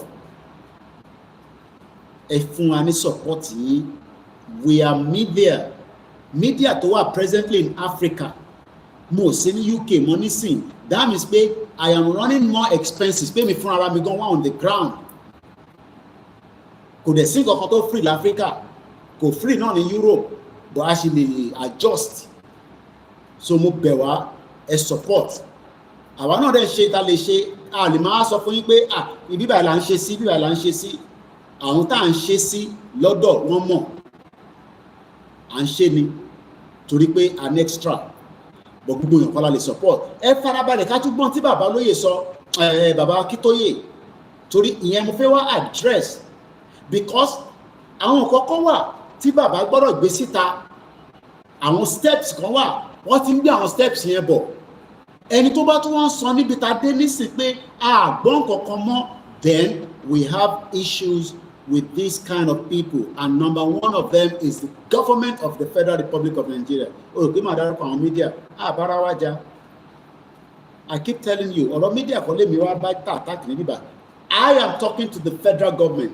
Iṣẹ́ tẹ rán mi ni pé kí n bá federal government sọ̀rọ̀ on behalf of gbogbo wọn Yorùbá kí n dẹ̀ bá Britain sọ̀rọ̀. Ibẹ̀ lè ní gbé ìwọ́fẹ̀mí àti wọn sílẹ̀. Mo sì ní right láti padà síbẹ̀ tó bá dẹ̀ ní mo ní right mọ́ wọ́n lè detain mi màá ní kọ́ gbé mi padà lọ bá bàbá Akintoye gbé mo lọ Nàìjíríà because Nàìjíríà kì í ṣe country. Mo ti gbé níbẹ̀ for 20-something years plus. I have enjoyed it. Kódà ẹni tó pè mí nísìn lára àwọn colleagues mi gan ní London ni mo divert call yẹn pé àwọn orí mọ́tò jẹ́ mẹ́ta ọmọ Ghana ni bàbá yẹn ó mọṣẹ́ tí mo gbé dání. So ìwọ ló sì fẹ́ lọ sí London Ọlọ́run fún ẹ ṣe tó bá fún ẹ visa bye bye au revoir bye bye àwa ti wà enough níbẹ̀ àti wà okay àfiwá máa wó rí bí ṣe fresh ni wọ́n mo polóyè lórí fídíò call ní Germany lánàá mo ní coordinator ó lè ẹ̀ ń dán mo ní bá mi òun yẹn ń ṣe gidigidi sí mi lára ń ṣiṣẹ́ gidi gbogbo ara mi náà mo wẹ́ mi gbóná láti ọjọ́ tí mo ti dé omi tútù ni máa gbó ara mi dáadáa báyìí. There's no in tó ń jẹ́ kẹ́yìn máa lù họ̀họ̀họ̀ ní pé ẹ̀ jẹun gidi ẹ má bínú kò ṣe pé tí Nàìjíríà bá dání tó ń jẹun gidi wàá dán ju Koiki lọ kí ló dé káwọn kan ṣe ń dán tọ́ọ̀dẹ̀ kúrò ní Nàìjíríà owó Nàìjíríà làwọn ń jẹ tọ́ba wá tára bá fẹ́ ní wọn díẹ̀ wá lọ London bí Eniola Badmus ọmọ Yorùbá àwa gbé báàgì yẹn bá ṣe báyìí á ní mo wà ní Costco mo ní wèrè ṣé Costco ló máa jẹ́ kí ilẹ̀ Yorùbá dùde gbogbo tó wá rà ní Costco tó bá yẹ pé Nàìjíríà ń ṣiṣẹ́ ni ó yẹ kó máa produce ní Nàìjíríà ni Nigeria is big enough for production of everything tá a bá fẹ́ jẹ tá a fẹ́ mu àwa ṣe báyìí á gbé báàgì á lọ sí nice bridge á ní ya picture yẹn dáadáa ẹ̀rẹ̀ ọ̀rọ̀ àwọn obìnrin èmi ìwọ̀n bí ẹ̀yìn máa ń ṣe bẹ́ẹ̀ o tó bá èmi ò bá yàwó mi ya picture tó bá ya picture báyìí bóyá márùn yẹn kò ń láìkẹ̀. Don't be deceived by all these fraudsters tó ń bá politicians ṣiṣẹ́. Mo kí ẹ Tokyo 778 ilé ti yá gbogbo ọmọ ọkọ Yorùbá kò dẹ̀ sí bá ṣe fẹ́ máa pé Yorùbá nation à ń pè Odùduwà láàrin ẹ̀ àwọn ọmọ Odùduwà so ẹ má confuse ara yín à ń ṣe ọmọ Yorùbá nation Koiki èmi ò lè máa sọ pé àkíṣe ọmọ Yorùbá nation o I am an intelligent man èmi sọ pé Yorùbá nation màá tún máa sọ fún yín pé èmi ò ṣe ọmọ Yorùbá nation o I've seen many people that have called I know you are upset but ṣé ní gbogbo yẹn resolution ni reconciliation la máa lọ jókòó lájọ máa resolve àwọn kankan. But the first thing is to break the shackles. Farabalẹ̀ kó ká máa fi parí lẹ́nu mo máa play ìyẹn ni mo nílè record ní tí mo ṣe torí mo ní spare phone mo dẹ̀ need láti máa play àwọn kankan ara pé kẹ́ support náà nìyẹn. I'm using 1 2 3 4 because mo ní laptop tó lè gbé gbogbo ẹ̀ together laptop yìí ní sì ti bá connect méjì sí Facebook méjì ó máa ṣe balabala àwọn yẹn máa náwọn gbọ́ mi so Facebook kan là ń ṣe lórí ẹ̀. Adam náà sọ nìyẹn tí BBC bá dé tó ń bọ̀ láfíríkà nísìn àwọn ti náwọn equipment ńláńláńlá tó ń lò. Media gangan lẹ need láti fún ní bàbá support yẹn láti fi determine ibi tá a fẹ́ dé. Tàbádẹ́ débi tá a lọ, media yẹn kó lọ máa wá bó ṣe máa yanjú ààrẹ. But every now and then we take the media for joke. We don't know the value and the importance of media. Ẹ rí pé ìbínú lé ló ti ń sọ̀rọ̀. Inú lé ló ti ń sọ̀rọ̀ náà. So kí la fẹ́ fún ní support fún? Ẹ dẹ̀ fẹ́ kémi àti TVC kí máa sọ̀rọ̀ kí TVC máa. Mo ní bọ̀bọ̀ tó ń ṣe TVC journalist yẹn, ó máa ń wá sórí comment mi, ó ní kò sí tó jọ́sẹ́ Nàìjíríà ní break. Ó ń dọ̀bù díẹ̀ nìyẹn. Àwa la máa wá proof fún TVC pé ilẹ̀ Yorùbá ló ń pe bíbà. Àwọn ọlọ́mọ máa ṣú ẹ̀ fún wa lọ́fẹ̀ẹ́, owó TVC nísìn owó ilẹ̀ Yorùbá ni. Bọ́lá Tinubu ò lè sọ pé personal money òun lòún pump sínú TVC, òun kọ́ ló ní TVC, ilẹ̀ Yorùbá ló ní, because owó ilẹ̀ Yorùbá ló fi build TVC. So bó ṣe jẹ́ nìyẹn. So à nílè record eléyìí tá à ń ṣe ní bíbá nísìn, we just go as it is. Ẹni tó bá rí audio yẹn kó lọ wò lórí YouTube, kó lọ wò lórí Facebook. Mo kí gbogbo ẹ̀yin tẹ́ wà lórí ìjókòó, ẹ̀yin ọ̀jọ̀gbọ́n, àwọn kan wà nísìn, Koiki gbogbo ilé tó ti ń sọ analysis lẹ́tà yẹn ni mo fẹ́ gbọ́ bó o ṣe fi gbé kalẹ̀. Ìyẹn la fẹ́ gbọ́ pé ẹ ṣe sùúrù. Mo kí ẹ̀yin tí ẹ ń jókòó, mo kí ní láàárọ̀, mo kí gbogbo àwọn in-laws mi náà, wọ́n kú rọjú, kò easy. Mo kí Mr. Deni Jimoh, tí bá ti kí bẹ́ẹ̀ yẹn, bẹ́ẹ̀ ni no confusion, ẹ má confuse ara yín, à ń ṣe ọmọ Yorùbá nation, ọmọ Odùduwà ni wá, we are ọmọ Odùduwà. Bàbá tó kọ pé we are Yorùbá people, ṣé bàbá Akintoye wá stupid? Bàbá yóò stupid now. Ṣé máa ké confusion kankan dé bá wa? And I've said it, ilẹ̀ Yorùbá ní gbogbo ẹ̀. And kò síbi kan tó máa wá jẹ gàba, kò ní sí. Look, I want us to live like I've lived in the UK, even as far better. Tí gbogbo ẹ̀ máa equal. Tó ní sí intimidation. Mo kí Anjorin, mo kí Mr. Abiodun, Muhyiddin, assalamu alaikum baba. Ẹ ti gbọ́, mo ní àwọn Muslim Yorùbá kì í ṣe terrorist, gbogbo ẹnu máa fi sọ. A lè láwọn tó fẹ́ máa wùwà bí terrorist láàrin wa, bí àtàbájọ jókòó kájọ sọ kájọ gbé yẹ̀wò pé Islam ń ṣe terrorist, kò ń ṣe terrorist religion. But lọ́dún àwọn Fúlàní is a terrorist religion. Muslim ni mí, mo mọ bó ṣe ń ṣàlù àlá, mo mọ bó ṣe ń kírun, mo lè gbérun dúró. Ìjà tá a gbé dání kò ní kankan ṣe pẹ̀lú pé èmi àti bàbá mi nísìn Abíọ́dún Muyideen kọ́mọ́ tí mo kọ́ ọmọ Yorùbá ni wọ́n, mùsùlùmí dẹ̀ ni wọ́n. Àwọn ọ̀dẹ́ ń ṣe mùsùlùmí Gumi tó lọ Saudi Arabia, wọ́n ti mọ̀ pé terrorist ni wọ́n bounce padà. Ìbá sọ fún yín, a máa débẹ̀, ayé bá gbà wá lẹ́nu. Mo kí ọkọ ya Fọláyan, ẹ gbáradì, ẹ máa múra sílẹ̀, ẹ máa mobilize. Wọ́n ló máa wọlé bí olè lóru ni, but àwọn tòkè náà dúró. Àfẹ́ máa fún yín ní gbogbo oyè yín, bò kò ṣe pà ń bẹ̀rù wọn. Kò ṣe pà ń bẹ̀rù wọn. Ìyẹn ni bàbá tó ṣe kọ lẹ́tà sí Tinubu. Ẹ̀gbọ́n tí bàbá sọ tó jáde lórí rédíò yín ní Nàìjíríà lédè ti jáde nílẹ̀ Yorùbá. Torí nǹkan máa ní Koiki wọ̀ gbọ́ wa ní abúlé yín, irọ́ ni. Ẹ ra rédíò fáwọn èèyàn yín nílé, kọ́ lè máa gbọ́ local rédíò. Tàbá ń sọ̀rọ̀ tí Koiki bá ti jáde tó sọ̀rọ̀ on behalf of bàbá olóyè Ìgbòho wá gbé, wọ́n lè má gbé ìtẹ́mi ṣe o, kò tó bá ti jẹ́ olóyè ni ló rán mi ṣe wá píkẹ̀. Bàbá wa ti sọ̀rọ̀ lánàá pẹ̀lú lẹ́tà, ẹ jẹ́ ká gbọ́n tí wọ́n sọ tàtó wa máa tẹ̀síwájú. Tẹlifíṣàn DSS kí wọ́n kì wọ́n lọ, bẹ́ẹ̀ kí wọ́n kí iléeṣẹ́ ọlọ́pàá lórílẹ̀‐èdè Nàìjíríà nílọ, kí wọ́n tún kẹ́sì àwọn iṣẹ́ àjọ elétò ààbò ìjókòó náà kí wọ́n kì wọ́n lọ o, látàrí bí wọ́n ṣe ń dún mọ̀húrú mú àwọn ọ̀dọ́ tó bẹ láti apá gúúsù ìwọ̀ lórílẹ̀‐èdè Nàìjíríà ní ìpínlẹ̀ Kwara àti ní ìpínlẹ̀ Kogi nípa ìpè fún ìdásílẹ̀ orílẹ̀‐èdè Yorùbá, ilé tó jẹ́ ti Odùduwà lákòókò tá a wà yìí o, àtẹ̀jáde tó tẹ̀ wá lọ́wọ́ tó dìde fún tẹ̀dọ̀ ròyìn níbi tí aṣíwájú fún ikọ̀ náà ọ̀jọ̀gbọ́n Adebanji Akintoye èyí tó fi síta lánàá, níbẹ̀ ni bàbá yìí ti ṣàlàyé. Ẹ jẹ́ kí n pọ́ọ̀sì bẹ̀ yẹn, mo kí bàbá mi Lékún Ayọ̀. This is a 90 years old man and is in exile, the leader of a strong movement with the backing of millions of Yoruba people, including Igboho, millions of Christians, Muslims, and traditionalists, large followership. But Baba, each time he goes to bed, only God knows what it sees before it moves to the next stage. You don't know, I don't know. I didn't even know that this kind of letter is still coming. Toba sọ fún mi pé a tún máa kọ lẹ́tà sí Tinubu, máa dispute it. It shows that the man has a very high wisdom, ọgbọ́n, ó ń bẹ fún bàbá wa. Every time I've had the privilege, pé kí lọ rí bàbá, I see him as I go in, he sat. I've met him eating, taking his medication, he's 90. And I've seen him sitting down on his comfort chair like mine and sitting on the laptop and typing and working. Ìjọ́ mélòó lẹ rò pé bàbá yìí ti fi prepare letter tó fi ń draft ẹ̀ ká máa yọ kúrò because àwọn ń ṣe bí àwa tó yẹ pé gbúrúgbúrúgbúrúgbúrúgbúrú àwa ti sí gbúrúgbúrúgbúrúgbúrú àwa journalist tèmi gbúrúgbúrúgbúrúgbúrú nígbà tá a bá gbé jáde lẹ́lẹ́ mímọ́ Koiki.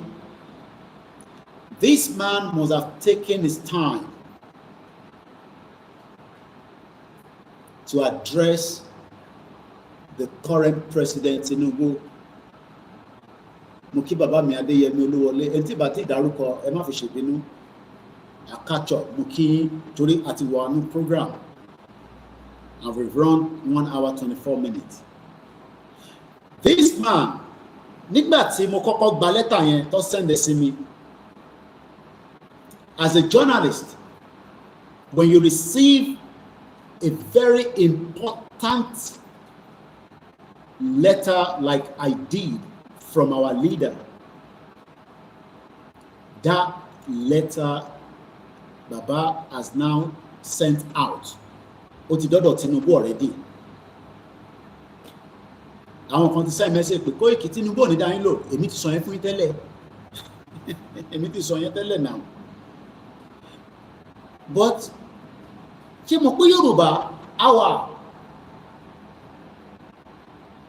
ìyẹn làwọn Ìgbò ṣe máa ń wọ́ndà pé kí lẹ ṣe hold Nàìjíríà fún fáwọn tó fẹ́ Nàìjíríà pé ẹ̀yin gangan lè gbé Nàìjíríà wálẹ̀. But for the fact that at many reasons àwọn campaigner olóṣèlú wọ́n ti wà ní gbòòrò báyìí. When I received the letter, only check how many words the letter yẹn. I will not tell you how many words it is. But journalists quickly look at the total words. Èló ni numbers ẹ jẹ́. When I look at the numbers of the words, I am now dissecting this letter. Ó ti wà níwájú mi báyìí. There are things that I have put this letter ó náà bí kan tí ó bá jù sínú ẹ̀ á sáré fún ẹ ní breakdown màá fún yín láwọn example. The word love tí bàbá lò níbẹ̀ kò ń ṣe méjì kò ń ṣe mẹ́ta. Ìfẹ́. Wọ́n dẹ̀ ní pé tíyàn bá nífẹ̀ẹ́ nǹkan tí ìfẹ́ yẹn ò bá wá fún ẹ nìkan tó fẹ́ yẹn kí ló máa padà dì? It could be sour. Tinubu ó ń dọ́bù díẹ̀ bàbá yìí.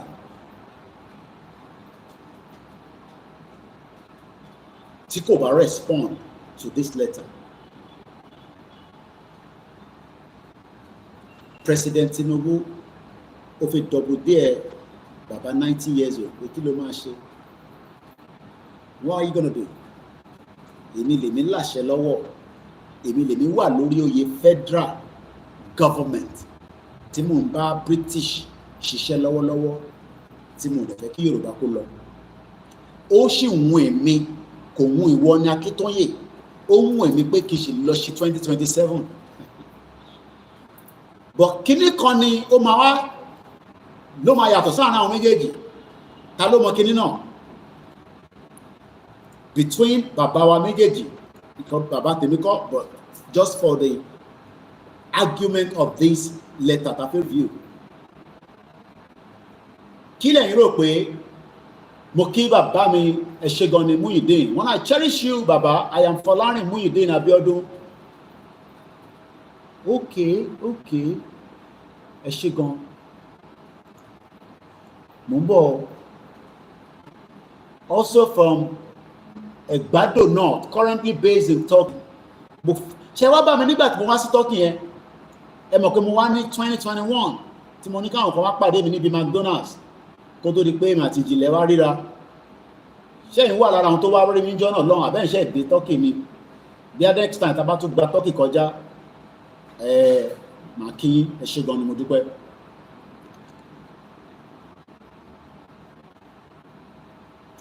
Ẹ jẹ́ ká padà sórí lẹ́tà yẹn. Bàbá ó ti wé gbogbo option yẹn pẹ̀lú Tinubu. Okay. Ẹ jẹ́ ká lọ ṣe try your luck. Bóyá I don't believe Tinubu is going to respond to that letter. Ẹni bá sọ fún yín pé Tinubu máa respond sí lẹ́tà bàbá Akintoye yẹn, ẹ ti tú ẹ̀dá. But lẹ́tà yẹn ti lọ́dọ̀ Tinubu ti rí. Mo ní sọ any more than that.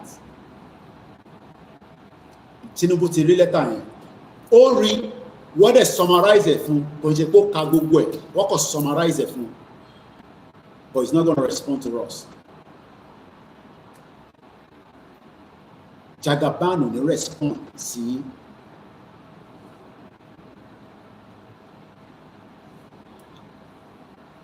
Tinubu náà fẹ́ràn bó ṣe nísìn tó ń pè president, ó dẹ̀ rò pé at one time kò wà enough fóun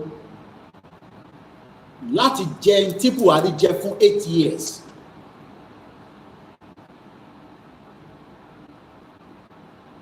Ọmọlódù ọdẹ Jagaban ó ní one time kò wà enough fóun ní tó bá mú Buhari tí kò ní ọpọlọ, because a bá lọ gbọ́n tí Tinubu sọ ní Abẹ́òkúta tó fi ní ó ṣèkí ní olùlẹ̀. Ẹ wá ní kóhun ṣọdún kan torí ẹ̀yin fẹ́ gba Yorùbá nation, ẹ fuck off. Yorùbá nation Oòduà republic ni òun ò ní ṣe kankan nísìn. Ẹ jẹ́ kóhun tún padà lọ ṣọdún kan sí, òun á wá máa rò. I am just looking at the picture of what Tinubu have in his heart. In tó wà nígbà ayé ẹni mo ń sọ fún yín nísìn. Ẹ jẹ́ kóhun lọ ṣọdún kan náà. Òun ti ṣọdún kan, jẹ́ kóhun lọ ṣọdún kejì rádà. Tóun bá wá ṣọdún kejì, òun á máa wò bóyá òun máa fún yín ní kankan tó ń pè ní restructure. Bóyá kò sọ pé confam. Èyí tẹ̀ ní Tinubu máa fún yín ní restructure, kò ní fún anybody ní restructure. Because ẹsẹ̀ Tinubu kò tí ì múlẹ̀ tó fún 2027, but ó fold up, ó collapse. Mo rí tí Oyinlọlá sọ. Gbogbo àwọn tí Tinubu fold up ní south east south west pé kọ́ lọ di APC lẹ́nìí. Ẹ má wà surprise tí Adeleke bá fold up under APC.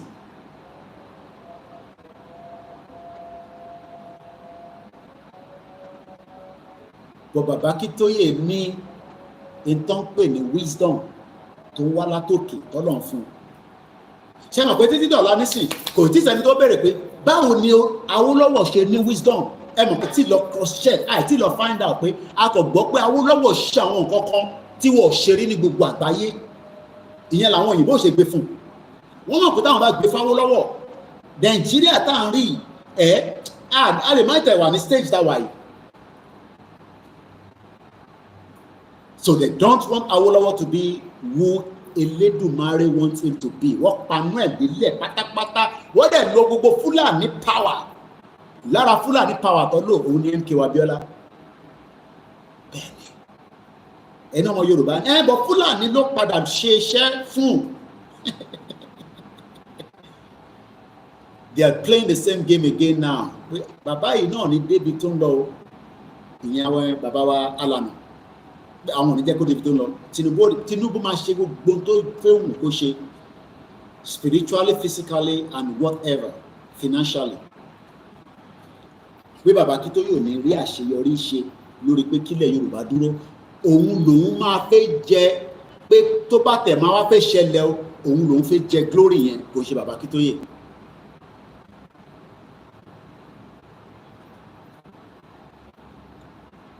And that is where we are now, in the crossroad of that letter.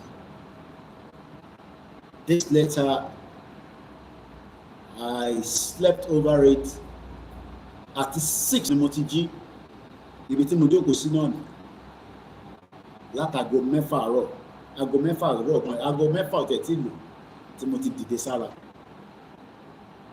Mo wá ṣí lẹ́tà yẹn síwájú mi, mo ń wo oríṣiríṣi messages, mo ń reply calls throughout títí di pé mo wá bẹ̀rẹ̀ program yẹn. I keep looking at that letter. Àwọn ọmọ Yorùbá ń wo time, wọ́n ń wo clock, olúkálùkù ń dìde pé kí ló ṣẹlẹ̀. Bàbá tó ní ọpọlọ tó ní ìmọ̀ ó ń sọ fún Tinubu pé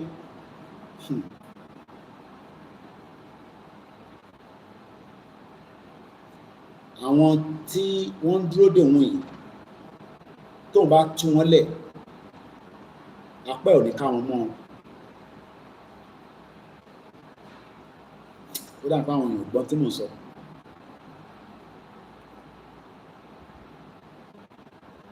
Baba Akintoye send message. He could have sent this message at the beginning of the month. Like I said, Baba did not brief anybody. Tẹ́ bá lọ sí, tẹ́ bá pè mí, màá fún nọ́mbà Alájà Queen Ara. Ìwé ìwà lọ́wọ́ wọn ní London. London bẹ́ẹ̀ lọ́dọ̀ yìí náà ni wọ́n wà. One of the world media representatives. Ọwọ́ wọn làwọn ìwé yẹn wà. Ṣẹ̀má ní láti pè mí lẹ́yìn ètò kì í send nọ́mbà sí ní nọ́mbà Alájà Queen Ara lè pè yín lórí social media. Àwọn tó wà ní homeland torí business bàbá kò tí jẹ́ kí n tún gba nọ́mbà yẹn padà lọ́wọ́ wọn. When we spoke, Baba is showing the final love pẹ̀lú Tinubu. But ṣé Tinubu máa accept love yẹn àbó máa tutọ́? Báwo lẹ ṣe máa ń sọ? Ṣé tọ́ funfun ló máa tu síta àbí tọ́ dúdú? Subject. And in a letter like this, normally 24 hours ó yẹ kí normal government kó respond padà. I will not give us the exact date. A mọ̀ pé May 25 ni letter yẹn sọ. Ẹni tó bá fẹ́ gba copy letter yẹn, part of what I've done this morning, mo padà lọ sí website mi koikimedia.com gangan. Mo lọ yọ nǹkankan kúrò níwájú. Tẹ́ bá ti gbéra dé koikimedia.com, ẹ bá lẹ́tà tí mo sọ níwájú. Ó wà wájú mi báyìí. Ẹ lè download ẹ̀. Òun ni mo fi ṣe face. Tẹ́ bá ti wọnú website mi, ẹ ní láti káàkiri kankan débi pé máa náà rí. Mo gbọ́dọ̀ mo delete kankan. Àwa add lè síbẹ̀. Torí front interface yẹn ti full. So tẹ́ bá lọ sí koikimedia.com, www.koikimedia.com, you will find this copy of the letter. This is a very highly important letter to President Tinubu, and review it by. Tinubu will not respond to it according to my own instinct.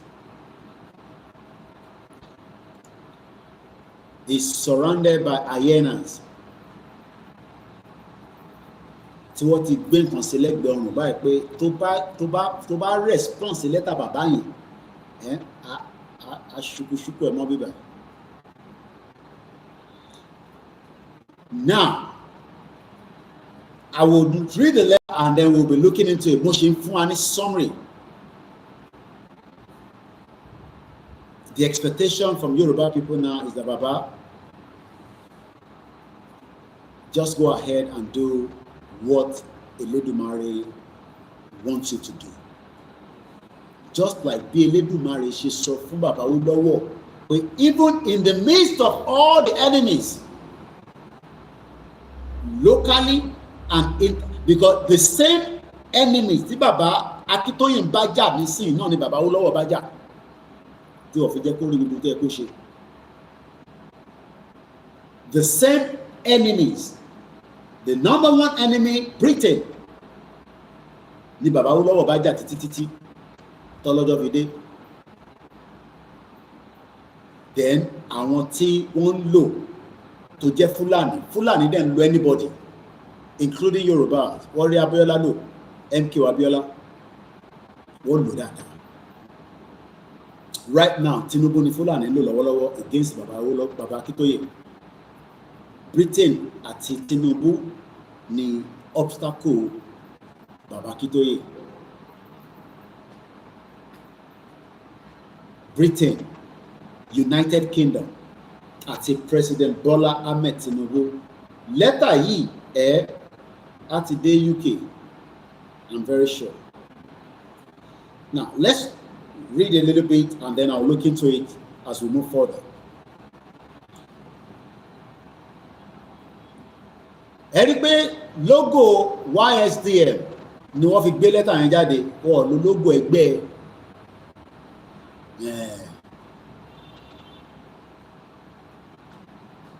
ẹgbẹ́ wa important, but a lè fi lẹ́tà ìdá ìka wá lọ gbé ẹgbẹ́ Koikimedia òun ni please, gbogbo nǹkan ló ní protocol yẹn ni kò tí ì yẹ ọ̀pọ̀lọpọ̀ yín. Àwa ti gbé nílùú tó ní protocol. Mo ti attend the mọ̀mísí mi ní access sí mọ̀mísí mi ṣiṣẹ́ ní House of Lords, ibẹ̀ ló ti retire. Tó bá ń ṣe jọ́ tí Queen máa wá ka speech ní Parliament, I have been there twice. Kò ń ṣe ní yányányányá lọ́kàn máa ní kó wá síbẹ̀. Privilege pé mọ̀mísí mi ṣiṣẹ́ ní House of Lords ní Westminster. So I know the importance of protocol. Mo dẹ̀ ti ṣiṣẹ́ náà ibi tó jẹ́ pé protocol wà. So bàbá follow protocol pẹ̀lú lẹ́tà yìí. Protocol yẹn ti pọ̀ jù. Mo ti ká mo ní bàbá yìí. Tinubu ò tí mọ tó fẹ́ rọ́lú òun. President Tinubu ó ń rò pé àwa Yorùbá nìkan ni, kò mọ̀ pé Nàìjíríà fẹ́ rọ́ọ̀lù. Wọ́n fẹ́ gbà kúrò lẹ́nu àyẹ́nà, oníkọ́fọ̀ òun sílẹ̀ kọ́ gé òun jẹ, wọ́n pa Abíọ́lá torí ẹ̀. Wọ́n pa MKO Abíọ́lá. Tó bá lè sọ fún wa pé àwa tá à ń dàgbà mọ́ MKO, èmi ò fojú rí báyìí, but family friend wa ni. Mo lè sọ pé mo fojú rí báyìí. Tí wọ́n lè sọ fún ẹ̀yẹn ọmọ Yorùbá ní kó tó di pé Abíọ́lá kú yẹn ní gbogbo táìmù tó máa ń káàkiri yẹn pé tó bá dijọ́ kan àwọn Fúlàní ló máa pa Abíọ́lá, ṣé wọn ká máa dispute ẹ̀. Before 1993 ni mo ń sọ, nígbà tí Abíọ́lá máa ń jáde tó máa lọ gbìgì ìgbàgà, a máa rọ́ pìtìpìtì, ó tún wá fìrì gbọ̀n báyìí. Tó bá sọ fún èèyàn pé tó bá dífá, ṣé wọn kó wá ti dífá pé wọ́n máa pa Abíọ́lá, I'm very sure ifá kan ti lè ti jáde pé bí a kò ṣètùtù kan ó lè ti wọ pé fẹ́ fi sílẹ̀ àjọ ń jajọ́ mu ní Sultan. Abíọ́lá bá gbé phone call nísìn á pe Sultan máa pè é, kí ló ń ṣẹlẹ̀? Abíọ́lá dé Heathrow airport kò mú passport dé sálẹ̀, ó wá ní wọ́n mú passport bọ̀, ẹni yẹn wá ń bí, mo ti sọ̀rọ̀ yìí rí. Ṣìgìdì owó tábíọ́lá tó ní nínú NatWest ni mo fẹ́ sọ fún yín. Ibẹ̀ ni ọ̀rọ̀ NatWest àti mọ̀ pé owó ń bẹ lọ́wọ́ Abíọ́lá nínú NatWest Bank. The same NatWest Bank kò ní fún ọmọ Yorùbá, kò ní fún ọmọ Nàìjíríà ká má tẹ̀lé ọmọ Yorùbá ní loan bí àwọn kọ̀ọ̀kan. Ẹ mọ bó ṣe ń lọ, ẹ̀yin tẹ́ ìgbé abroad. Bàbá Akintoye mọ gbogbo géèmù yẹn tán. Diplomat ni bàbá Akintoye. Ó lè má jẹ́ ambassador rẹ̀, but diplomat gidi. MKO got to UK one time. Ẹni tó kẹ̀kẹ́ in ó bí ní passport. Abíọ́lá ni wọ́n mú passport òun bọ̀, that flight gbé passport òun bọ̀, òun ní meeting. Ìyẹn wọ́n pé àbí eléyìí ò mọ tó ń sọ ni. Àkọ́ wọnú lọ, àwọn country wa without no passport, ká ní wọ́n. Abiola ló ń delay òun pé because meeting yẹn wà important. Abiola wá bí pé ṣé ó ti bá Queen jẹun rí? Ìyẹn kò yẹ, ìyẹn ló wá wọlé. Anyway, just to cut it short, tó bá sọ fún ọmọ Yorùbá pé àwọn the same set of people t'Abiola ń bá ṣe ló máa pa, ṣé wọn bá máa dispute ẹ̀? Òun ni Tinubu gbé dání lọ́wọ́ yìí nísìnyí.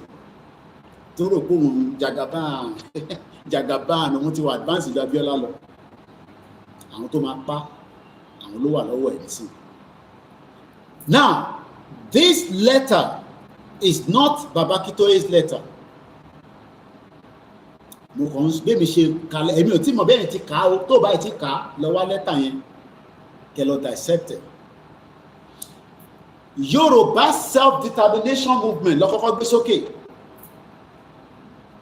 That is a strong message. Kò sí àní-àní, kò sí kọ́nàkọ́nà, ojú kan là ń lọ, ibi tá à ń lọ ni pé Yorùbá self-determination movement ó ní kí n kọ lẹ́tà sí wọ o President Tinubu. Àwọn wo ni Yorùbá self-determination movement? Ta ló mọ̀? Mo fẹ́ wo comment section. Àwọn ló mọ̀ tó ń pè ní Yorùbá self-determination movement. I think I should record this since I am not using this phone right now.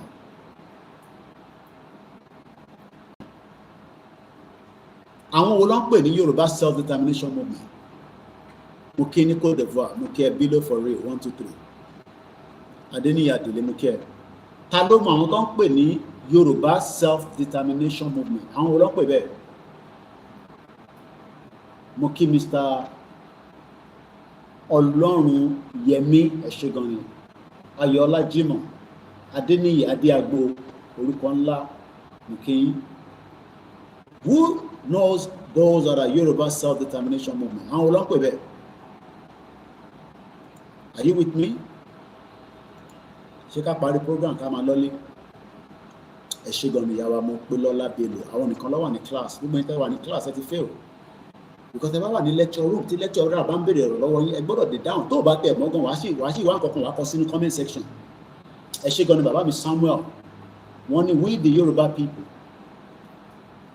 We Ọ̀túnba Ọlámidélé ẹ ti wà ní kíláàsì nìyẹn náà, lecture room ní bíbà, ilé ẹ̀rọ ṣe bí ta ti ń ṣeré comedy center kan ní bíbà. A fẹ́ address we the people tí Baba Akintoye represent sí Tinubu pé tá a bá jáde. Àwọn kọ̀ọ̀kan wà tí Baba Akintoye address on our behalf kó tó dípò a máa jáde o. Àwọn tí Baba Akintoye address yẹn ló wà ní lẹ́tà. Àwọn concern ẹ̀rù Koiki tá bá jáde àwọn òyìnbó pa wá o, wọ́n máa pa wá o, fún mílẹ̀ o, jẹ́ ń jókòó kí a jẹ nínú Nàìjíríà kí máa bẹ Jésù o. Baba Akintoye ti bá wa address ẹ̀ o. Fún ọmọ olódòdó nígbọ́ràn ìgbọ́ràn.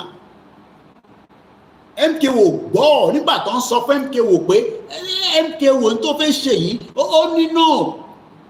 MKO was against the Yoruba people tó lọ́jọ́ fi dé. Kò nífẹ̀ẹ́ Yorùbá torí kò gbọ́ràn. Tinubu is doing the same thing as we speak right now. Kí lẹ́yìn rò kó máa ṣẹlẹ̀ sí? Ẹ̀ṣẹ̀gànnì ẹ̀gbọ́n mi Peter Ọládélé, àwọn ní 12 hours 14 hours shift kò easy ní London. Tinubu máa padà tẹ́ni. Baba Akintoye tún mú padà lọ sọ pé history ti ṣẹlẹ̀ rí, má jẹ́ kó repeat lórí tiwọ́, nítorí pé self-determination táwọn Yorùbá people gbé dání wọ́n ní dẹ́yìn lẹ́yìn ẹ̀. Bóhùn ẹ̀ kọ́ dífá fún ẹ pé rally ò ní dé, irọ́ ló pa rally máa dé, ìyẹn àkọ́kọ́, torí ibi táwọn kan tẹ́lẹ̀ yín wà nìyẹn. Ó ju ọ̀rọ̀ rally fẹ́ dé lọ because rally kan là ń sọ yìí, a fẹ́ gba country là ń sọ nísìnyí o. This will lead to a declaration and our country. How ní gbogbo ọmọ? Because kò ń ṣe pé rally la fẹ́ gbà. No. What is the difference between rally and declaration? Pàfẹ́gbà country. Rally is just the stepping stone to lead us to where we will have our country, right? No. Ṣé tá bá ṣe rally? Ṣé kò rally Koiki oya jojo fún wa? Ṣé yẹn la fẹ́? Are we coming up for rally or we want our country?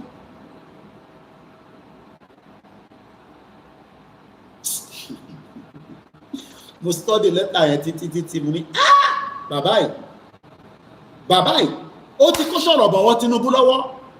Tinubu kò mọ jack shit, ọlọ́mọ ayẹ kó kẹ́mi ẹ̀ já sí nǹkan tó ń fà pẹ̀lú Nàìjíríà. Ẹ̀mí Abíọ́lá já sí. Abíọ́lá declare ní Ẹ̀pẹ́tẹ̀dó, wọ́n ní kó lọ declare. Ṣé àwọn Abíọ́lá ní owó láti kó gbogbo weapon wọlé, ẹ̀bọ̀ kò prepare fún. Ẹ máa káwa náà ṣe kí ni kàfà stupid. Bàbá ti gbé lẹ́tà lọ bá Tinubu, ìrìnàjò yẹn ti sick, ó ti ṣe kí ni wọ́n ti tẹ̀lé lórí báyìí. Koiki máa báṣẹ́ lọ.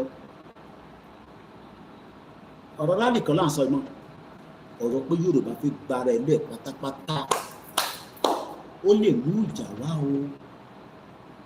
Bàbá Akintoye sọ nínú bẹ́ẹ̀ o, wọ́ọ̀ tó bá ń gbọ́ WAR, wọ́ọ̀ ní Àbújá lánàá eléyìí ń ṣe pé mo mẹ́kẹ̀ ọ́ gbogbo alárí suicide bomber fẹ́ wọnú military barrack tó blow gbogbo wọn dànù. Káyà tètè ya sá. Mo sọ fún ìgbà ní 2-year windows ká bá Tinubu fan tó bá fẹ́ bá wa fà, but àwa kọ́ la fẹ́ bá fà á. Lẹ́tà ti wà níwájú ẹ̀, kò ní respond sí, ẹ jẹ́ ká tó bá tẹ̀síwájú. A ti gbára àti pàṣẹ. We the people ní Baba Akintoye lọ represent. Baba is 90 years old, our leader.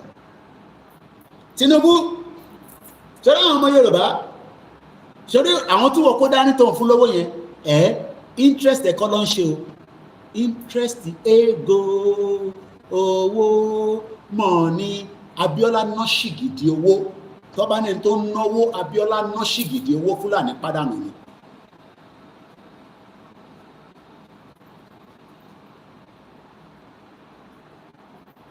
Tọ́ba ní ẹni tó náwó, náwó tó Abíọ́lá. Tinubu ò tí náwó tó Abíọ́lá. Owó làwa dẹ̀ fẹ́ràn. Bàbá àṣà ti sọ. Bàbá àṣà yẹn ti sọ. Tọ́ba ti gbówó wọnú ibì kan báyìí gbága, ojú á máa ràn, gbogbo á máa ṣe, ara á máa dìde. But àwa tá a bá wà focus, àmọ́ ibi tá à ń lọ. Yorùbá ti lọ àti gba country wa. Wàláì.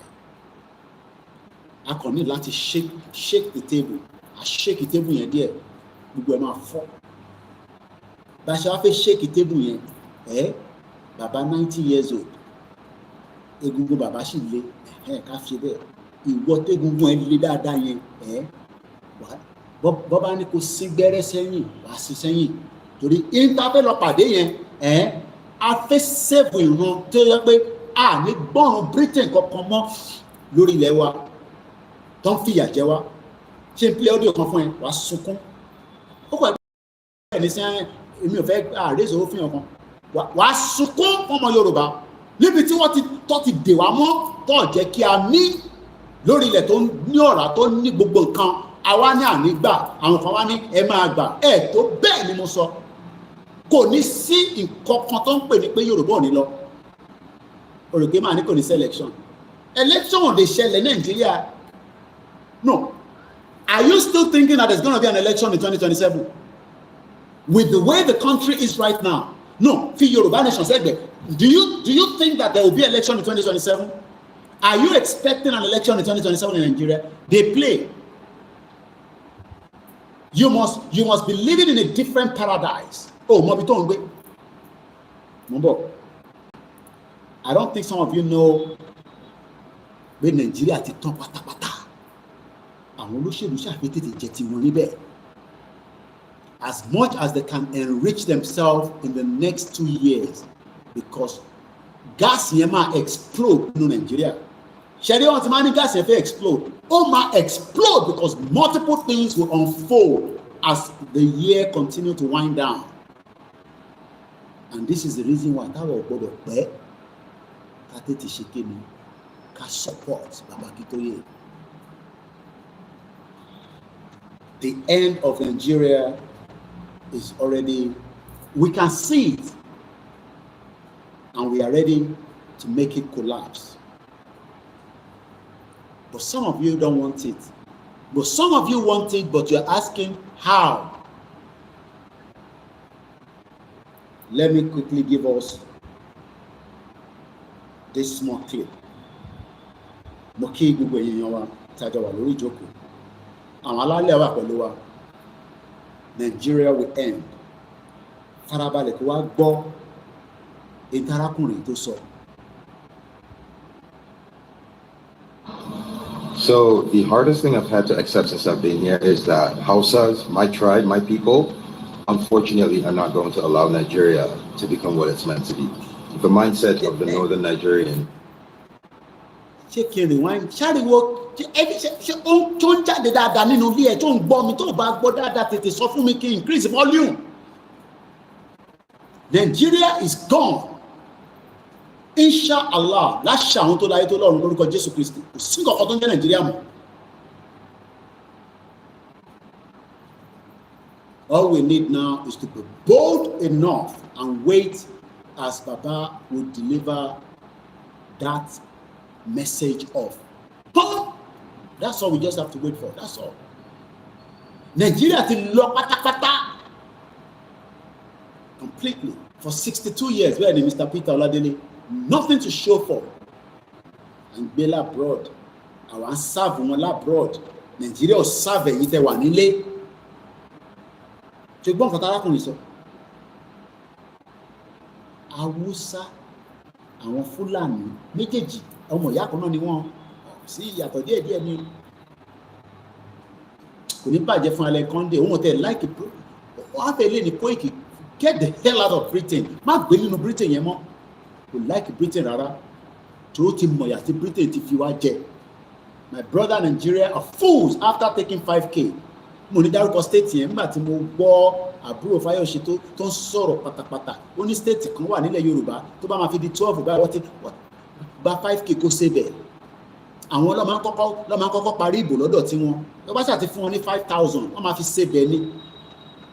Sáwọn yẹn làwọn máa lọ sọ fún pé a fẹ́ gba Yorùbá nation tẹ́ máa ná máa gbọ́. Báwo ló ṣe fẹ́ gbọ́? Gba 5,000 kó ṣe bẹ̀. Farabalẹ̀ kó gbọ́ bí tí mo fẹ́ fún ẹ̀yọ́ láàárọ̀ yìí. Mo kàn fi pín ilé wọnú ẹ̀. Tó bá ń dúró pé Nàìjíríà sì máa da ẹ̀ bí a pásítọ̀ ló ń sọ yẹn fún ẹ. Kọ̀ máa wò lórí púpẹ̀ tó ní wèrè. Má sàn kọ bá o, ṣáà máa sọ pé wèrè. Tó bá jẹ́ pé mú ìyàwó àtọmọdé bẹ́ẹ̀ kẹ́ walk out of that church. Church tó bá sì ń sọ̀rọ̀ pé Nàìjíríà máa da olè ni wọ́n sí nǹkan tó jẹ́ pé Nàìjíríà máa da mọ́. The end of Nigeria láwà. Ó máa wá bí olè lóòrùn ni. Àwọn tòkè náà ń dúró. Britain ń ṣiṣẹ́ ní background. Back to back. Wọ́n kàn ní kíkọ sọ bẹ́ẹ̀. Against pé kí Yorùbá rally kó má wáyé. Tó bá dẹ̀ máa wáyé kọ́ lọ́ọ̀kì gbogbo ẹ̀ pé kí ẹ má ráyè débi tẹ́ ẹ̀ ń lọ. Wọ́n ní kíkọ ra sọ bẹ́ẹ̀ fún yín. But a ti sọ fún Britain pé ìwọ òwe bọ̀wọ́ fẹ́ mọ díẹ̀ bá jọ ni wọ́n wò mí báyìí. Bàbá rẹ̀ ti bá mi sọ̀rọ̀ àwọn Akintoye àti Igboho máa ṣàwareness èmi náà òun educate wa. Wọ́n fẹ́ mọ ibi tí bàbá yẹn fẹ́ gbà wọlé. Wọ́n fẹ́ mọ ibi tí YSD fẹ́ gbà wọlé. Ẹ̀yin group wa wọ́n fẹ́ mọ ibi tẹ́ fẹ́ gbà wọlé o. Ẹ̀ṣẹ̀ ni mú kẹ́lẹ́ báyìí for now. Hold tight. Gbogbo group yìí ti wà infiltrated. Látòkè délẹ̀. Gbogbo group yìí pátá ti infiltrated. Bọ̀ bàbá ti kọ lẹ́tà lé wọn lórí nísìn. Ṣé bàbá ní bọ́ ṣe ń gbé ẹsẹ̀ mẹ́ta bàbá ń gbé ẹsẹ̀ mẹ́fà. Ó ń gbé tẹ̀lé wọn pẹ́yìn. Àwọn ọmọ yìí máa bọ́ o. Àwọn ọmọ ilẹ̀ Yorùbá àwọn ọmọ Odùduwà wọ́n máa tú kúrò nínú wàhálà àti ìdààmú òfò tí Britain kó lé wa lọ́wọ́.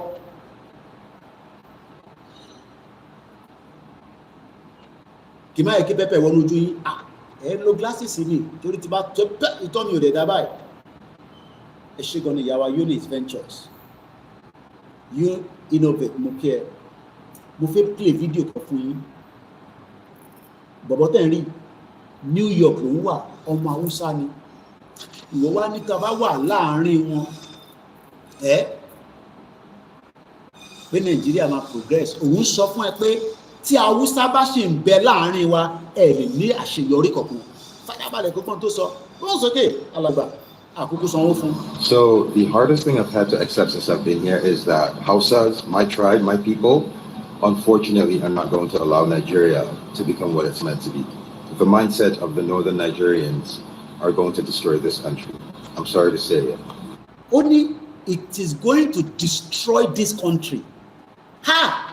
Àṣé mi tí mo ní ká destroy Nigeria, àṣé àwọn ẹ̀yà kan wà nínú Nigeria tó fẹ́ destroy Nigeria. Ìyẹn ni wọ́n wá ní ká jókòó ká máa dúró de gbogbo àwọn èèyàn kan gbọ́ wa o. Koiki wọ ọ̀gbọ́n ní o, Koiki wọ ọ̀gbọ́n ẹ má kó bá wa o. Mo kí bàbá mi Samson Ọláníyì, mo kí àwa Yétúndé, àyìntẹ́wà lórí Instagram. Mo ní èmi ni máa yọ ẹ̀mí Nàìjíríà kúrò lára ẹ̀. Ẹ̀mí ilẹ̀ Yorùbá, ẹ̀mí ilẹ̀ Odùduwà, spirit yẹn á máa wọnú ara ẹ̀ báyìí, òwò gan á máa bèrè pé kí ló ń ṣe Koiki, kí ló ń sọ̀rọ̀ báyìí tára mi ń dìde.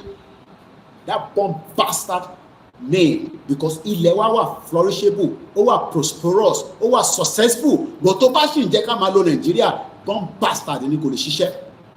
Kò sí gbẹ̀tugbẹ̀tu tó gbé sínú ilé, kò sí àdúrà tó lè ṣe, kò sí business tó lè ṣe nínú Nàìjíríà tó máa wà successful. Spiritually it has been locked. I need láti open the spiritual realm of the world. Kí àwọn ọmọ Odùduwà ká máa fò bí dove, the white dove. A wà nínú ìgbèkùn, oníká wà ní Nàìjíríà. Jẹ́ kí bọ̀bọ̀ ìsọ díẹ̀ nínú analysis ẹ̀ ká tó wá padà sí lẹ́tà yẹn. Gbóhùn sókè, àwọn èèyàn tèmi lélẹ̀. A lè máa agree pẹ̀lú àwọn ọmọ Igbo, especially àwọn Biafra bẹ́ẹ̀ ṣe fẹ́ wọn, but àwọn tó fẹ́ lọ́nu wọn àwọn á máa bá wọn ṣe bẹ́ẹ̀ ni. Gbóhùn yìí tẹ́ pé gbowó àwọn á bá wọn ṣe lọ. Good morning, everyone. Tuesday, May 27th is today, 2025.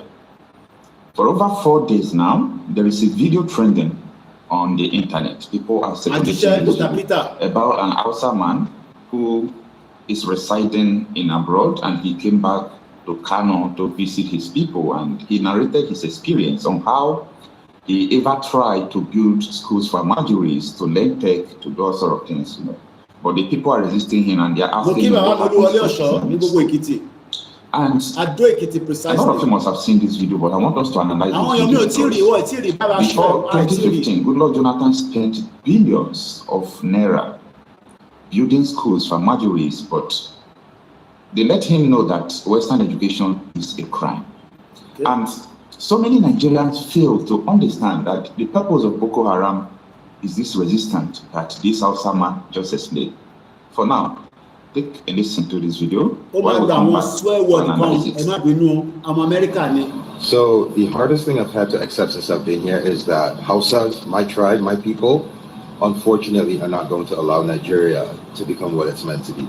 The mindset of the northern Nigerians are going to destroy this country. I'm sorry to say it. So this is an idea I had, right? It was very simple. Raise money, build orphanages, massive orphanages, and pick up the Almajiris off the street. Take the Almajiris off the street. Teach them engineering. Teach them tech. Teach them coding. Take them off the streets and teach them, try to get them up to par so they can compete. And I brought up how every time I had this conversation, I would bring up the 4 Indian kids, the 4 Indian boys, like 10-year-old boys, that were online, they were doing the live chat and building an app. Every time I bring up this idea to a northerner, the first thing they ask is, well, what about Islam? What about Quran? What about Islam? Successful. Àwa ní Muslim nílẹ̀ Yorùbá tó fẹ́ wà successful, but Muslim tó kí ọya lọ́hùn wọ́n fẹ́ yẹ káwa wà successful. Alan Conde ní the Britain monster are worried about their slave camp called Nigeria. Àyà Britain ń já gidigidi báyìí, ẹ̀rù ń bà wọ́n. Wọn ò mọ tó fẹ́ ṣẹlẹ̀ pé àwọn ilé ti fẹ́ bọ́. Àròpá tún lè maintain ẹ̀ díẹ̀ títí di another 50 years. Ìyẹn ni David Lamy ṣe ń pariwo ló ń sunkún sábọ́. Ẹ máa ṣàdúrà. èyí tẹ̀ ní kankan tẹ́ fẹ́ fún wa ẹ máa bẹ Ọlọ́run pé sẹ́ ilẹ̀ Odùduwà yìí ó gbọ́dọ̀ padà sí ọwọ́ àwọn ọmọ Yorùbá tí wọ́n ti fìyà jẹ for the last 110 years. Kàmáì ti sọ àwọn tó kó lẹ́rú o. Má bá wọn dábàá God bless Nigeria. God ò ní bless Nigeria láyé. Ọmọ Haúsá ló ń sọ̀rọ̀ pé tẹ́ẹ̀yin ọmọ Yorùbá àti Ìgbò tẹ́ ẹ̀ bá gbéra ńlẹ̀ Haúsá máa destroy gbogbo yín pátá. Kò dẹ̀ ń ṣe Haúsá kankan ló fẹ́ destroy anybody. Fúlàní ni because mo sọ fún yín pé ní 1806 ní Usman Dan Fodio ló destroy Haúsá kingdom. So kò sí kankan tó ń jẹ́ Haúsá mọ́. Àwọn díẹ̀ tó kàn sọ yìí pé Haúsá kò sí kankan tó ń jẹ́ Haúsá o. Fúlàní kiripa ló wà ní gbogbo bẹ̀. Gàngójé náà rí tó ń tẹ̀lé Tinubu kiri yẹn. Bàbá Fúlàní ni òun èmi gbọ́ tó sọ ni nígbà tó máa ń dẹran kiri ìgbà tí Buhari wà ń bẹ̀. Ó ní àwọn lè máa dẹran báyìí ní 21st century yìí lọ́nà pa o. Àwọn náà lọ fọ́ǹdì wọn lábẹ́lẹ̀. Òun àti shortman devil El-Rufai. Àwọn kan wá ń fi orí ẹ̀ka wa gbá wọ́n fi ń gbá sọ́kà. Àgbàgà ṣé sọ́kà lẹ máa pè l'Amẹ́ríkà àwọn máa pè ní football. Orí tó ṣe tí driver kan Ọlọ́run ló ní kò ń ṣe dúdú tó lọ kọlù wọn ní Liverpool. Tó bá lọ jẹ́ dúdú ni àbí Asian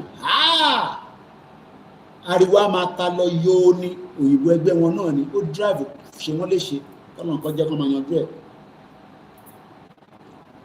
Àwọn Fúlàní ò ní jẹ́ kí a ní peace o. Ìwọ ọmọ Yorùbá tó ní Koiki ṣé n tó fẹ́ jẹ ló ń wá ẹni tí mo fẹ́ jẹ ni mò ń wá bọ̀ o ìwọ gan ní peace sórí gbà tí èmi sọ tí mo fẹ́ jẹ lórí social media yẹn ìwọ ló ń lọ́lé Ọlọ́run kúkú ṣe exile èmi náà wà bí Ìgbòho àti bàbá Akintoye àlèwọlé bó sórí wọ́n tó wọlé yẹn má jẹ́ kí Nàìjíríà ṣẹlẹ̀ sí ẹ o. Mo ń bọ̀ last year October family kan send message sí mi lọ́tí ń wá ọmọ wọn l'Abuja ó ń ṣe POS tó bá jẹ́ pé Nàìjíríà dání ṣé ẹ kọ́ máa ṣe POS ATM ṣẹ́yìn ṣe POS ní labroad ṣebí ATM ló máa fi gbowó that's if tabatẹ̀ ṣe ń lo cash. Mo fi lọ mú message yẹn wá ẹ máa ń rò pé lọ́nà mò ń pa àbí tí bá jókòó sí bíbá I receive tons and tons of different messages that sometimes tí kò bá ṣe pé èèyàn ní spirit to high ni nǹkan mi tíyàn bá gbọ́ I demoralize for the whole day. Mo ṣe dé o. Mo ń bọ̀ ẹjẹ́ lọ mú kíní ẹ̀ wá fún yín.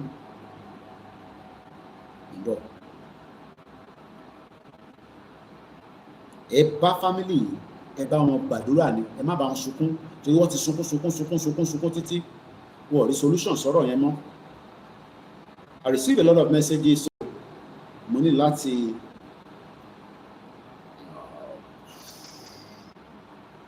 rí ojú òkun mi ẹ gbọ́ díò yẹn màá fi picture last year October lọ́mọ yẹn ti sọnù díndé ọkùnrin wọ́n rí l'Abuja wọ́n ló sọnù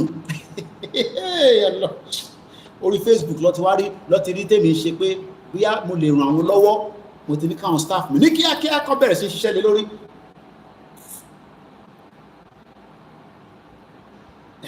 Ṣáwọn lélẹ̀ ṣùn lélẹ̀ ní pẹ́ débẹ̀ ṣùkùn ṣùn. Afọlábí ṣe wà lórí program kó bá mi send number woman yẹn padà. Mo ń bọ̀ ṣe mo kọ́lẹ̀. Ẹ má bínú bọ́mọ yẹn bá sọnù kò ń ṣe ká máa kánjú.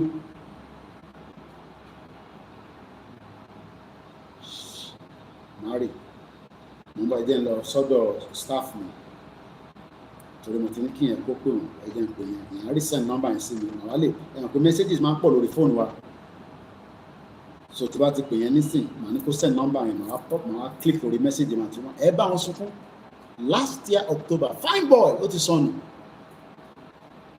mo wá bí wọn pé iṣẹ́ ti tẹ̀sẹ̀ lébọ̀ wọn náà ti tẹ̀sẹ̀ wọn náà ṣì wà live gbogbo àwọn ibi tó wà ń bọ̀ ẹ jẹ́ ń pe staff mi.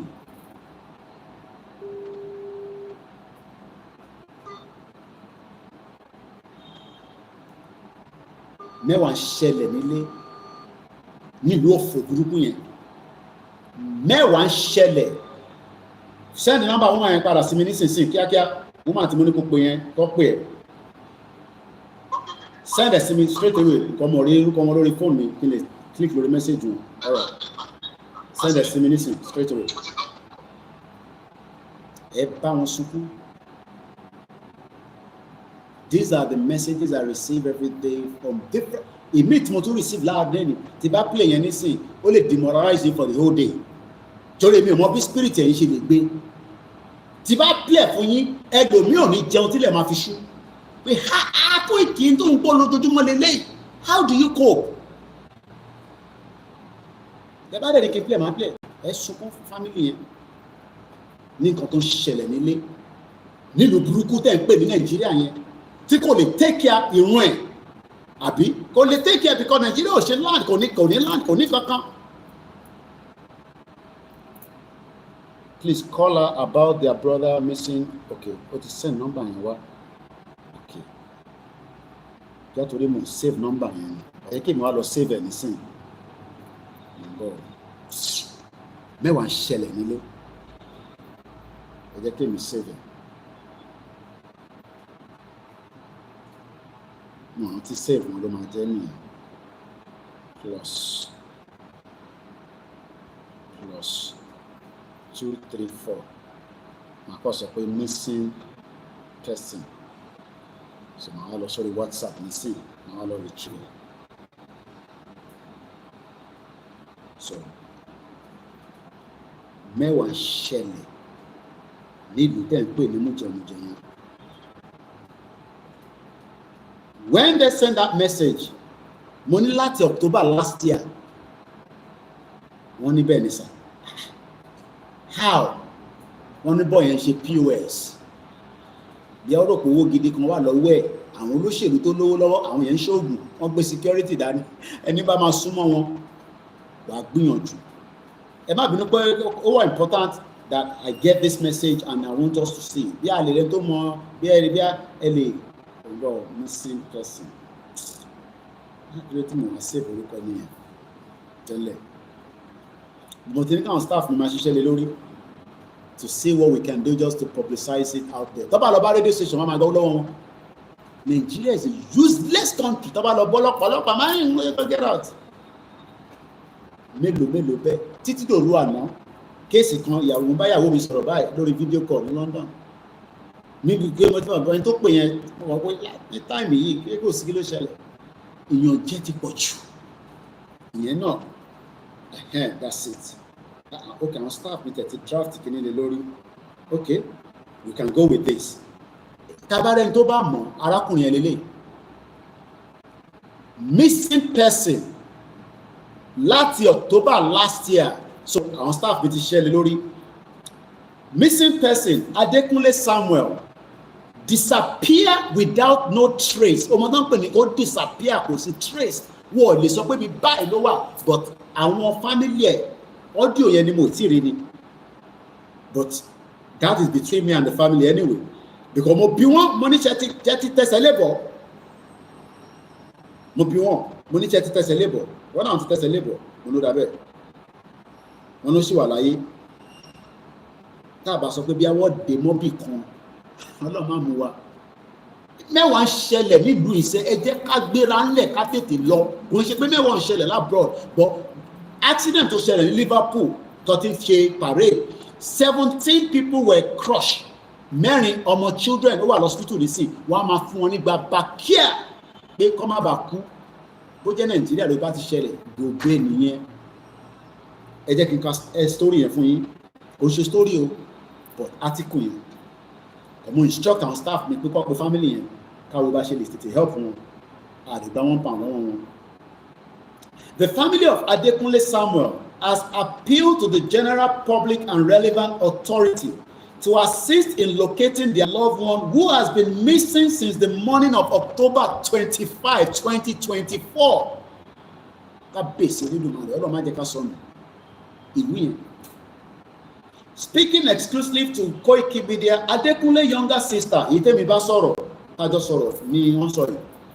recounted the event leading up to his sudden disappearance According to her, on the morning of that fateful day, she received a distressing phone call from one of the brother's customers, Entoman Bolo Brue, as a POS agent. The caller expressed deep concern after speaking with Adekunle. Bígbà tó yẹ pé wọ́n ti mú èèyàn, but wọ́n ṣe allow kó gba call. Ẹni pé tó bá receive call, wọ́n máa wò pa kí ló ṣe é, wọ́n ní jẹ́ kó sọ̀rọ̀. Bí wọ́n ti fọ̀bẹ sí lẹ́gbẹ̀ẹ́, bí ẹ̀bùn lọ́ fi sí lẹ́gbẹ̀ẹ́, bí Fúlàní ló jí gbé, bí Yorùbá ló jí gbé, bí Ìgbò ló jí gbé. Nínú Àbújá ni wọ́n ti jí gbé o.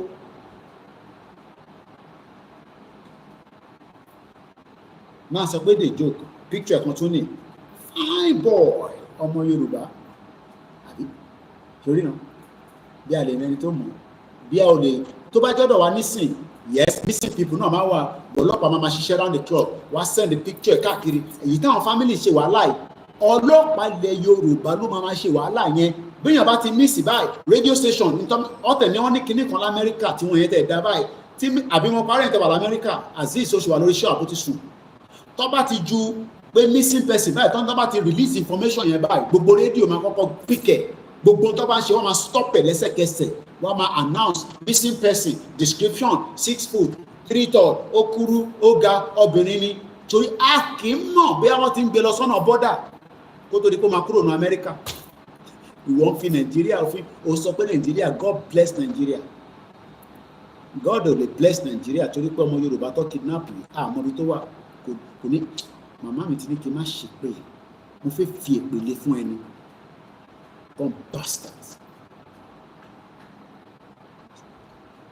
Wọn ò ní jí wa gbé, bọ̀kọ́ tó jí mi gbé, àpẹ. Má lọ dira. Torí pẹ̀lú mi tàbá ní kọ́ lọ dira, ó rò pé torí Yorùbá nation la ṣe ń dira. Mẹ́wàá ń ṣẹlẹ̀ nínú ìlú burúkú yẹn, fi gbogbo iná lẹ máa ń gbọ́ rí Yomi Amzat. Mẹ́wàá ń ṣẹlẹ̀ nílùú òfò tẹ́ ń pè Nàìjíríà yẹn. Apapara sí lẹ́tà yẹn àti ìgbọ́dọ̀ kúrò ní lẹ́tà yẹn bí brain mi ṣe rántí mo ṣe fún ilé lè. Bí Haúsá ló jí gbé. Tó bá ṣe POS tó jẹ́ pé engineer tó kọ̀ tó lọ ń tún ATM ṣe ṣẹ́mi pé wọ́n nílé jí gbé. Because ẹni tó fẹ́ jí gbé nísìn bí àtọ́ ló ń ṣe POS ó rò pé owó gidi kan wà lọ́wọ́ ẹ̀. Let's go further quickly. Alarmed by the report, the sister said she immediately rushed to their elder brother's house in the hopes of finding Adekunle, but he was nowhere to be found. That was the beginning of a frantic and ongoing search that has lasted 7 months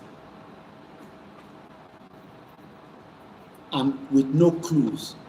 Wọ́n lè pinpoint pé forensic sọ pé ó ti tọ́ nígbà tó fẹ́ lọ o. Bí abẹ́jọ́ bí ìmọ̀ àwọn movie tó pọ̀,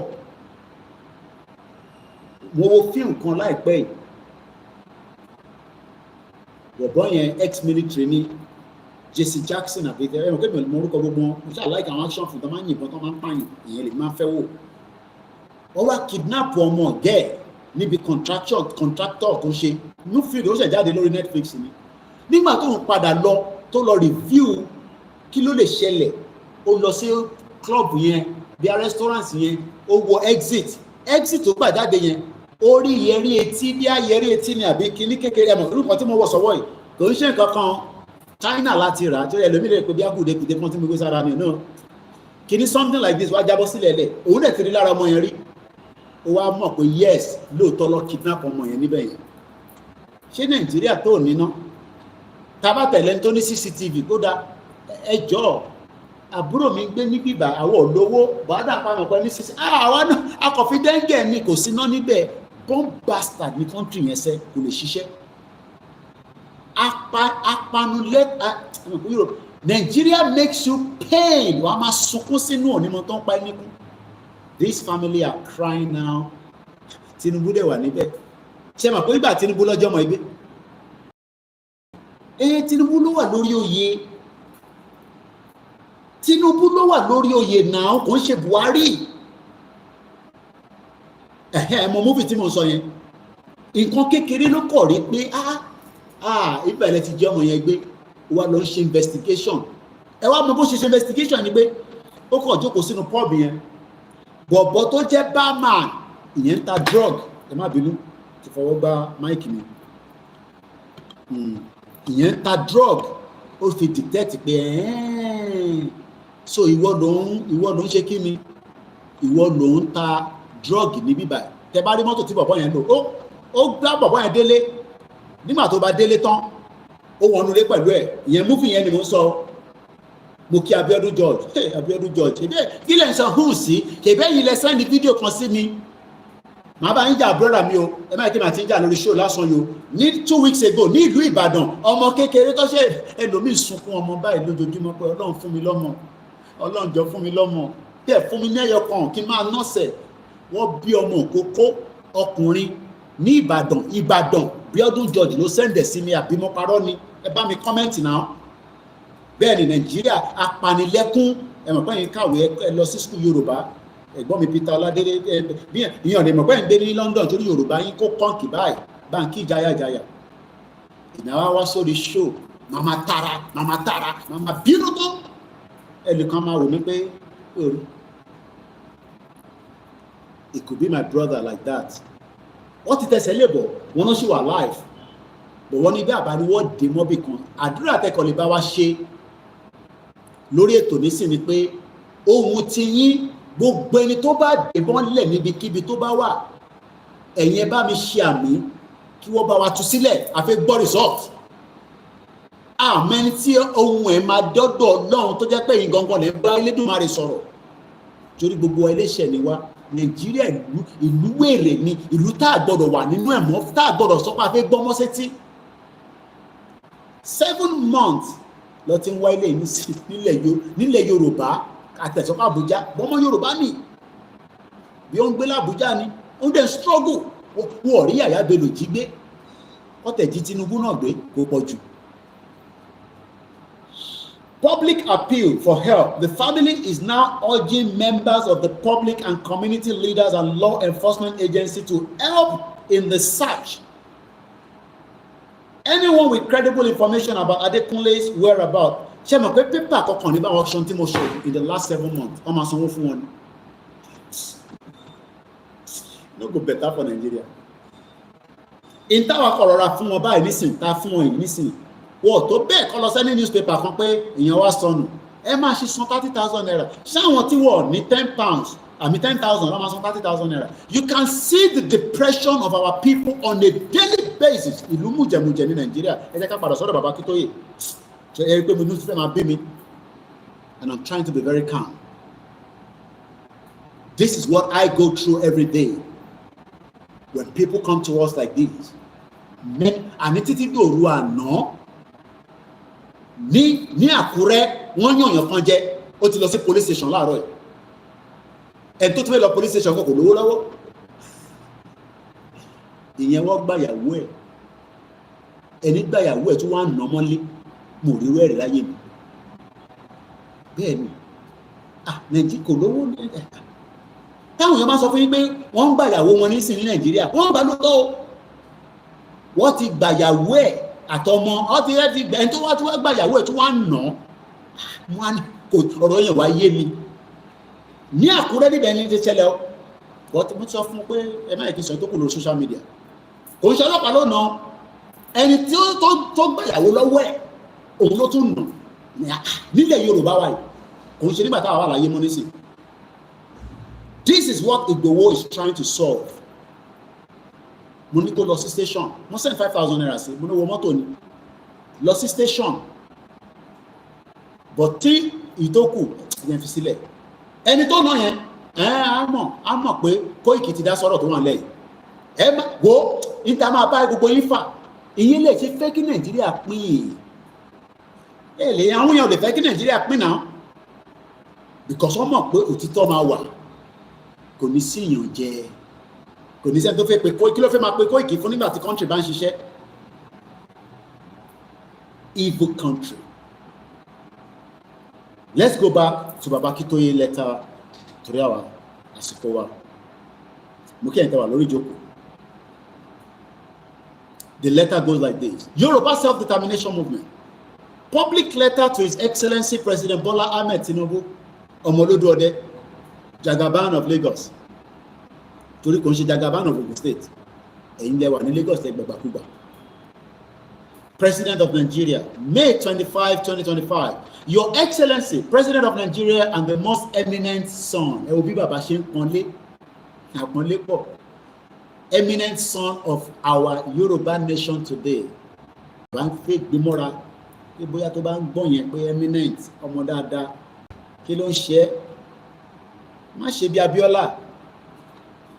eminent son wa Abiola, we love him too much. What the pamọ́ ó dájà díẹ̀ kékeré lẹ̀ ìgbàgà ìgbàgà Tinubu náà yá dànù ó sá lọ eré tatata ó gba Bẹ̀nẹ̀ wọlé gba Kútọ́nù gba Ghana nígbà tó gbọ́ wọ́n ní èmi ò mọ bí àtòtọ́ ni wọ́n ní Tinubu náà múra bí ẹlẹ́hàá ni nígbà tí Buhari nígbà tí Abacha tó gbé Jagamu jáde pé tó bá ti ní kọ́fì bọ́ fọ́ orí ẹ̀ Alájà Kúdí ní òun lọ anywhere àwọn kan nìyẹn irú tí wọ́n sálẹ̀ ní Alájà Kúdí ní òun lọ ẹ̀yà pa wọn ẹ̀mọ́kọ̀ wọn mú mi rántí olóyè nígbà tó pè mí tí mo wà ní ìtó tí wọ́n mú ẹ ti gbàgbé tí mo ní ó pè mí olóyè ní ìyàwó tó bímọ fóun òun wá fílẹ̀ kan mú láyé òun máa padà lọ sínú airport yẹn. The rest is history. Your Excellency, ẹ wà àwọn 2 key words níbẹ̀ yẹn. Normally Excellency is for presidency, but bàbá wa sọ pé the most eminent son. But Tinubu ò fẹ́ gbọ́ gbogbo tí bàbá yìí sọ. Kí ni kan Tinubu pẹ̀lú eminent son? Nàìjíríà ló wà lẹ́mìí ẹ̀. The same Tinubu tó sọ fáwa nígbà tó wà ní London on exile pé I don't believe in one Nigeria, ó ti wá di tọ̀ìtọ̀ì. Àbí? We your people, àwa ìran ẹ, and kinsmen, àwa ìran ẹ, representing millions of people in the Yoruba land, ní ilẹ̀ Yorùbá, kò ń ṣe ilẹ̀ Haúsá o, in Nigeria and in Yoruba diaspora across the world, have the honor to address this letter to you. Baba Akintoye kọ́ ló kọ lẹ́tà o. Àwa la kọ lẹ́tà sí Tinubu, mo kí ẹ kẹ́kẹ́ cruise, but kò ní gbọ́. Tinubu will not listen, just like MK Abiola failed to listen.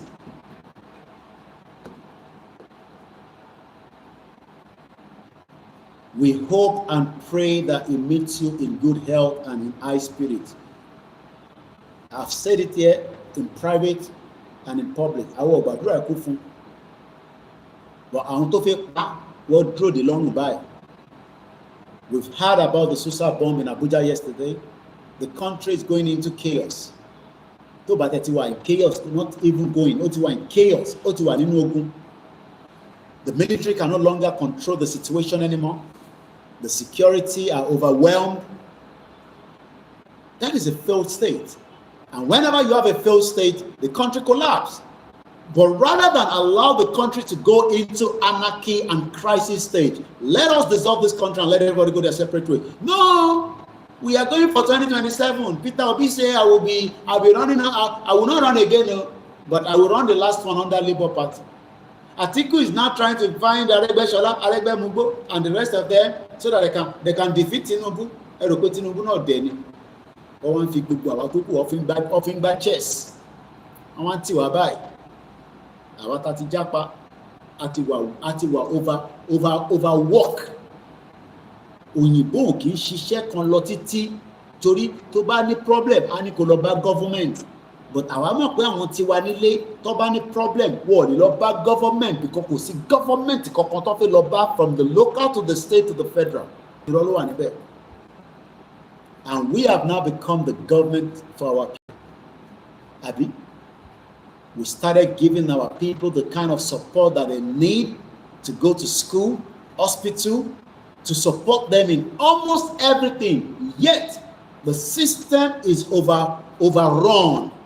Kò séye tó send sí Nàìjíríà tó bá máa fi pé another 3 months tó bá fún wọn ní 5 million tó bá máa fi pé 3 months ẹni tó fún 5 million akọ̀sọ̀ wa bẹ pé we tún another project but this time around kò ń ṣe owó tó pọ̀ ni mo need bí a ti bá rí bí 2 million wàá wá máa wonder pé ìwọ ká fún ní 5 million ní 3 months ago bó tẹ̀ tí generate revenue ó jẹ́ kó lè máa rí owó tó fi ń rajà padà because èmi náà ti tajà rí ní London tí o bá ti náwó ọjà ẹ o lè rajà sórí igbá ni o mọ̀ sí mi dẹ̀ máa ń sọ nǹkan pé ẹni tó ní ọjà lórí igbá ló máa tajà o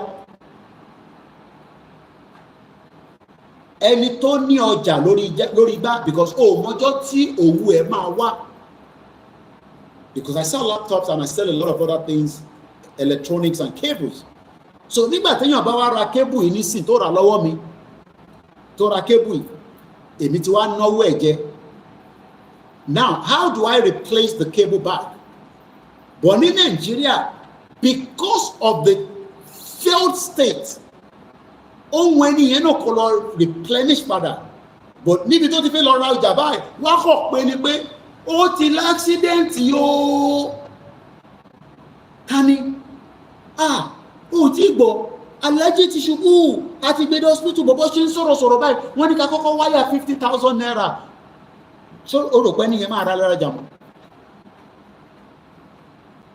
ẹni tó ti wà nídùú mọ́ta tó fẹ́ lọ replenish ọjà wọ́n wá pè péyàn kan tó jẹ́ family member ní accident wọ́n dẹ̀ náà níbi 50,000 ta ló rò pé máa kọ́kọ́ fi sort out àwọ̀ láìkí kéèyàn kú mọ́ wa lọ́wọ́ we are spirited people bọ́lọ̀ ṣe dá wa nìyẹn ìfẹ́ tọ́lọ̀ fún gbogbo wa nìyẹn but ìlú mùjẹ̀mùjẹ̀ tá wà nínú ẹ̀ òun ló ń fún gbogbo wa ní controversial tá a fi ń bára wa jà pé eléyìí ò dá no we love each other yes a máa bára wa jà but a ti wà nínú ìlú mùjẹ̀mùjẹ̀ how do you replenish the goods you will have ọjà kẹ̀ akọ́kọ́ abandon yẹn dànù now let me take you back again mo sì fẹ́ kẹ́ farabalẹ̀ kẹ́ gbọ́n tarakùnrin sọ́tọ̀ ìyẹn ìtàn bá lọ lẹ́ẹ̀kan gbóhùn sókè now òun máa ṣe analysis di àwa padà sórí lẹ́tà yẹn. What about Islamic school? When I say I have met incredible resistance to the idea of taking these boys off the streets and getting them to join the global age. Like, my mindset is this. Every corner you go in northern Nigeria, there are 5 people willing to teach these boys Islam. Every corner of northern Nigeria, Islamic study ló fi kọ́ wọn. Kò sí ìtókàn wọn pẹ̀lú àlọ́ kàwé kí ní kàn wọn pẹ̀lú you learn a book, you no learn a book. Bẹ́ẹ̀ni Mr. King, we are not the same with the Fulani and the Igbos, and they brought all the tribes together as one. That is a problem. We have is like bringing Italian, France, and Germany. One mama gbara wọn ní ìgò lójoojúmọ́ ni. Bishop Adesina, imagine the chief of naval staff said Nigeria needs spiritual effort to conquer insecurity. Very clueless people in leadership. Mo kí gbogbo ẹ̀yin wa, Ìyọ́lá Adédoyin mo fi tọ̀tọ̀ mo fi dárúkọ yín, Lanre Lamina, Sunday Kayode, Adébáyọ̀ Ògúnṣẹ́gun, Abi Dairo mo kí yín. Yes, it is called Amber Alert in America. Cherry, èmi kúkú gbéra kò ní ẹ ṣé gan ni ìyá mi. Nígbà pọ́kú obìnrin ni Amber ni. Ìtàn sọ ni pé lórí story tí mo sọ ẹni tó sọnù wọ́n kidnap ẹ̀ torí àgbọ̀ pé wọ́n kidnap ẹ̀ ó sọnù ni arákùnrin wọ́n wà báyìí láti October last year wọ́n ní tó bá Amẹ́ríkà ni bó bá ti lè dé ọlọ́pàá bá ti lè dé pé missing tó sọ pé yes ó yá lórí PDF kìíní wọn tó gbé dání ẹ̀ gbùdùgbùdùgbùdùgbùdù you have his picture yeah wà á fọlọ́ mú picture wà náà kọ́ tẹ́kẹ̀ ní gbùdùgbùdùgbùdù pam tó bá ti wọnú database báyìí gbogbo Amẹ́ríkà Amber missing person tó bá tẹ̀ máa padà missing náà wọ́n sì gbìyànjú ṣe mọ̀ ọlọ́pàá dá sọ́rọ̀ tó wà lẹ́ ilé ìbáyìí nísìn ọlọ́pàá lè rí ọlọ́pàá tẹ́bí ń pa ọlọ́pàá tó ń gba 200 naira lójú títì a lè wà nínú Nàìjíríà ká máa tanra wa kó sì máa dá ìgò bẹ̀tà. We must prepare as Baba Akintoye will give the final announcement. Ọwọ́ bàbá ló wà à ń dúró náà ni bọ̀ bàbá ti kọ lẹ́tà sí Tinubu òun la ṣe analysis ẹ̀ tó bá di ya 3 hours dot àṣẹ àyílẹ̀ fún ẹ̀yin náà kẹ wá bá wa sọ̀rọ̀ nípa lẹ́tà yẹn kí lẹ̀yin rí sí ṣó dàbí bàbá ṣe kọ́ sí kí lẹ̀yin rò nígbà tí mi bá ti parí analysis tèmi ẹ fún mi ní 30 minutes kí n fi sáré wind it down torí mo ti ń pẹ́ lórí ẹ̀. Bàbá wa sọ̀rọ̀ tó pọ̀ mo fẹ́ máa kọ́tẹ̀ díẹ̀díẹ̀. Bàbá kọ́kọ́ ní ọmọlódú ọdẹ sọ fún àwọn DSS báyìí ni bàbá ṣe sọ first ìyẹn lákọ́kọ́ Your Excellency, we your people, bàbá ṣì ń pọ́nlé pé àwa ìran ẹ are seriously concerned. Concern yẹn ó ń dùn wá lọ́kàn pé àwọn ọlọ́pàá DSS tó yẹ kí DSS mọ̀ pé èèyàn kan fi wá blow Abuja lánàá kó ọmọ yẹn. They are not interested in that. They are not worried about that. They are more concerned about how they can attack, intimidate, bully you and me. Koiki wọ́n ní o, ìwọ ló ń sọ fún ọ lórí social media pé a máa gba Yorùbá nation tábà tọwọ́ bá tẹ̀ ẹ́. Àwọn tó máa pa wọ́n wà lẹ́gbẹ̀ẹ́ wọn ò rí wọn. Tẹ́ bá sọ fún pé DSS ò ní equipment tó lè fi mọ ibi tó kálukú wà, wọ́n mọ̀ but wọ́n ò ní interest láti fi wá terrorist. Wọ́n ní every 500 kilometers of ibi tó bá ti ń kidnap yàn sójà náà wà níbẹ̀. Do you know what 500 kilometers? Kò ń ṣe journey tó pọ̀. Àwọn tó ń kidnap ní àwọn ṣe kọjá checkpoint tán nísìn. Ó ṣe jẹ́ pé táwọn ti ń ṣe checkpoint náà ni terrorist ti ń kidnap àwọn èèyàn. They work hand in hand.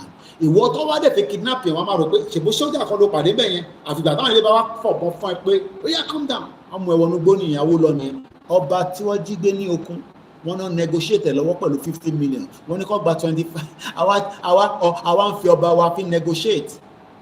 Ọba ilẹ̀ Yorùbá, whether first class or third class or second class, àwọn yẹn ní kó gba 25. Àwọn terrorists ní ó kéré kó fáwọn ní 50. Ẹ̀rìbìtì ilẹ̀ Yorùbá, ẹ̀rìbìtì ilẹ̀ Oòduà, ẹ̀rìbìtì tó dé ní àárọ̀ yìí. Torí àárọ̀ ṣẹ̀ mọ́ ní Amẹ́ríkà ni. Mo rẹ̀ káwọn ọmọ wa tó ń ṣe happy children's day lẹ́ ń ṣe lénìí. After gbogbo ẹ̀ ọ̀nà wa pẹ̀lú wa. Bàbá sọ fáwọn DSS, wọ́n rán Tinubu sí pé àwọn ọmọ yìí máa fẹ́ jáde o, àwọn làwọn máa sọ̀gbà o, kò ń ṣe Koiki o, àwọn làwọn rán Koiki iṣẹ́ ni o, àti gbogbo àwọn mídíà. But má intimidate àwọn ọmọ wa o. Bàbá sọ bẹ́ẹ̀. Bàbá ní the example of this outrage against Yoruba youth. Àìmọye àwọn youth, mo fi youth kan wọ̀nyí tó lọ sí Eritrea, ọmọ 27 years old. Ọjọ́ mẹ́ta ló lò níbẹ̀. Kò ná rárá ná $1,000. Owó ticket, kò tí sówó hotel àtowó oúnjẹ. Nígbà tó rówó ná, òun kúrò ní England pẹ̀lú British passport. Ó ń káàkiri bí ẹ̀ṣọ́ oníwòlímọ̀. Ìwọ ọmọ Yorùbá youth tó pẹ̀rẹ̀ ní Nàìjíríà, wọ́n intimidate. Bàbá wa náà ti sọ fún Tinubu pé eléyìí ò lè ṣẹlẹ̀ o. Torí àwọn ọmọ ẹ̀fẹ́ jáde, èmi ní máa pàṣẹ ìgbà tó máa jáde, kò ń ṣe Koiki, kò mọjọ́. Àwọn nìkan lọ́jọ́ wà lọ́wọ́ ẹ̀. Ìgbà táwọn bá dẹ̀ ti sọ náà ni sọ fún ọlọ́pàá o, sọ fáwọn security agency ẹ o. Ọmọ bí radio station Nigeria, ọmọ báwọn ṣe sọ, radio station Nigeria àwọn sọ ní farabalẹ̀ jẹ́ ń play fún ẹ, mo kí ẹ̀yìn yan wọn lẹ́ẹ̀kan sí i. Bí radio station Nigeria bí wọ́n ṣe sọ news yẹn òun lè lè kọ́lọ̀ bá wa fún ẹni tó sọnù, kọ́lọ̀ jẹ́ kí wọ́n rí o láìpẹ́ láì jìnnà. Ọmọ wa ò ní sọnù o, àwa náà ò ní sọnù o. Gbóhùn sókè. Tẹlifíṣàn DSS kí wọ́n kì wọ́n lọ bẹ́ẹ̀ kí wọ́n kí iléeṣẹ́ ọlọ́pàá lọ́lẹ́dẹ̀ Nàìjíríà nílọ̀ kí wọ́n tún ké sí àwọn iṣẹ́ àjọ elétò ààbò ìjókòó náà kí wọ́n kì wọ́n lọ o. Wọ́n kì wọ́n lọ o, wọ́n kì wọ́n lọ o. So why are you now worried? Kí ló dé tẹ́lù tún bà wọ́? Ẹ̀rù ò gbọ́dọ̀ bà wá mọ́. Ẹ̀rù ògbodò òun lorúkọ wa nísìn. Nítorí pé bàbá ti sọ fún Tinubu pé ẹ kì wọ́n lọ, ẹ kì wọ́n lọ. Tóun bá tún máa jáde padà nígbà tó fẹ́ jáde láàmú. Tí bàbá bá tún máa jáde, táwọn ọmọ ibà ti jáde, tó bá rọ́lù wọ́n, èmi àdìdè lè mọ́ o. Àrọ́lù yìí o. Tẹ bá rọ́lù wà rọ́lù yìí. Àrọ́lù yìí. Torí wọ́n ti ní kí ni kọ́ kì yín lọ. Wọ́n ò ní gbọ́. Lẹ́tà yẹn là ń trade. Bàbá ní the example of this outrage against Yoruba youth are too many to be listed in this short fraternal letter. But we assure you, Your Excellency, that these human rights abuses occur frequently in all parts of Yoruba land. O lè drive Mercedes Benz nísìn láti Èkó pò ń lọ sí anywhere in Yoruba land. kọ́ má fi wàhálà àti ìdààmú yanjú ẹ̀ tó máa fi débi tó ń lọ. Nǹkan méjì ni, tí Fúlàní ò bá jí ẹ gbé lọ́nà, ọlọ́pàá máa ba ayé ẹ jẹ́ kó tó débi tó ń lọ, títì máa ba ayé mọ́tò yẹn jẹ́. By the time tó bá máa fi gbé mọ́tò yẹn dòǹdó báyìí, ara mọ́tò yẹn á máa mì kìkì pé kí ló gbé mi gbà báyìí. Àwa náà máa ń drive láti London lọ sí Manchester, ara ló kọ̀ máa ròyàn ní, ara ò kí ń ro mọ́tò. Nàìjíríà ló máa dé Oǹdó báyìí, ló máa ní kọ́ báyìí kọ́kọ́ lọ sáfíìsì mọ́tò yẹn tó fẹ́ padà sí kò níjọ́ kẹta. Bombastic country. Títì ṣe tiẹ̀ fún ẹ, gbogbo everything ló ń ṣèyàn nínú Nàìjíríà. Tabawa Jota ni, we have the largest bitumen in Africa. Ààrí fi ṣe títì kankan. Wọ́n parọ́, wọ́n tuntun kúra báyìí, wọ́n tuntun lùlù. Mo ti rí Davido, òun náà ti lọ kí ọmọ lódò ọdẹ ní presidency. Èmi ò ní kọ́ má gbádùn ẹ̀. Enjoy it, but Yoruba land is coming out of Nigeria. Tẹ bá ní kò ní come out, ní tó bá máa destroy ló máa destroy. Bó ṣe máa rí nìyẹn. Ó bẹ́tà ká yanjú ẹ̀ ní peace, torí àfẹ́ wàhálà, àfẹ́ ìdààmú, ìyẹn la ṣe ń bẹ̀ yín lójoojúmọ́. Bọ́ ẹ̀ ní gbọ́, wèrè nìyín. Wèrè lórúkọ yín, wèrè lórúkọ yín, ẹ̀ ní gbọ́, àwa náà rẹ̀ nígbà. Ẹ fẹ́ máa gbádùn Davido, ó yà lọ kí mo rí Bọ́lá Tinubu náà ẹ̀. Davido wa ni, that's my Davido ṣé wọ́n mọ iye èèyàn tó ń sùn tó ń jí tó lè ṣe the same thing tó ń ṣe tí wọ́n l'opportunity. Wọ́n máa fún wọn ní peanut lórí social media. Mo ṣì ń béèrè pé níbo ni bàbá tiẹ̀ náà ti rówó, ò ti dá mi lóhùn. Níbo ni bàbá ẹ̀ ti rówó, torí a mọ̀ pé bàbá ẹ̀ ṣiṣẹ́ pẹ̀lú Abacha, ẹni ṣoríire gbogbo yín bọ́n bastard. Idiot all over the place. Fẹ́ spitting from anybody. Wọ́n á fún wa ní charity money. Ilẹ̀ wa ní owó lọ́wọ́. Ẹ̀yin ò lè gbóhùn sókè. Gbogbo wa la máa jẹ breakfast nǹkan tó ń bọ̀. Everybody wọ́n máa sá lọ Amẹ́ríkà ní gbogbo àwọn tó kọ àtìra wa mọ́nu lé, à ń nọra wa pa sínú lé. Ẹ̀dí ṣoríire. Ó ń bọ̀ ó kù díẹ̀ ni. Ó ń bọ̀ pé kò ní dé yẹn lọ́lẹ̀ pa. Ó ń bọ̀ ó kù díẹ̀. Ìlú máa mì lẹ́gbà tásìkò yẹn bá tó. Èmi ò máa sí kó. Torí bàbá mo dẹ̀ sọ fún bàbá pé ẹ sọ fún mi sétí. Mo ní Elédùmarè máa fún bàbá yẹn ní inspiration. Ó ti fi lẹ́tà tí ránṣẹ́ sí Tinubu, analysis lẹ́tà yẹn ni mò ń sọ lọ́wọ́lọ́wọ́. Orí gbogbo yín ò pè. Ẹ̀yin fẹ́ máa gbádùn, kẹwàá máa ní raise 100 million. Ó yá charity mélòó ni a fẹ́ fún lówó níbẹ̀ yẹn. Ó yá ẹ bá wa lọ fún ti Koiki kó lè shut up. Ó yá ìlú ní Koiki máa gbà. Ẹ̀fún ó rà pé ẹnu ẹ fẹ̀ díẹ̀. Ẹ ní ṣoríire, ikú máa pa gbogbo yín ni. Èèyàn olóṣèlú yẹn. Ikú máa pa yín lẹ́yọ kọ̀ọ̀kan ni. Bẹ́ẹ̀ ni mo sọ. Ọ̀rọ̀ táwọn fà kò ń ṣe ọ̀rọ̀ social media. Ẹgbẹ́ máa fi gbẹ́gbẹ́ sọ̀rọ̀ àwọn olè fi máa fi kíní lé gbẹ́gbẹ́ sọ̀rọ̀ àwọn wo. Ìwọ́ tó ní mò ń dẹ́nu lórí social media suicide bomber ó ń bọ̀ wá bẹ́ẹ̀. Ṣé a máa sáré kiri tó ní àwọn ibi tó wà? Mo sọ fún yín pé wọ́n bọ̀ lẹ́kọ̀ọ́. Ẹ sọ fún Sanwó-Olú kó tighten of Lagos State. Èmi ò ní sọ̀rọ̀ kó má rí bẹ́ẹ̀. Èmi ò ní sọ̀rọ̀ kó má rí bẹ́ẹ̀.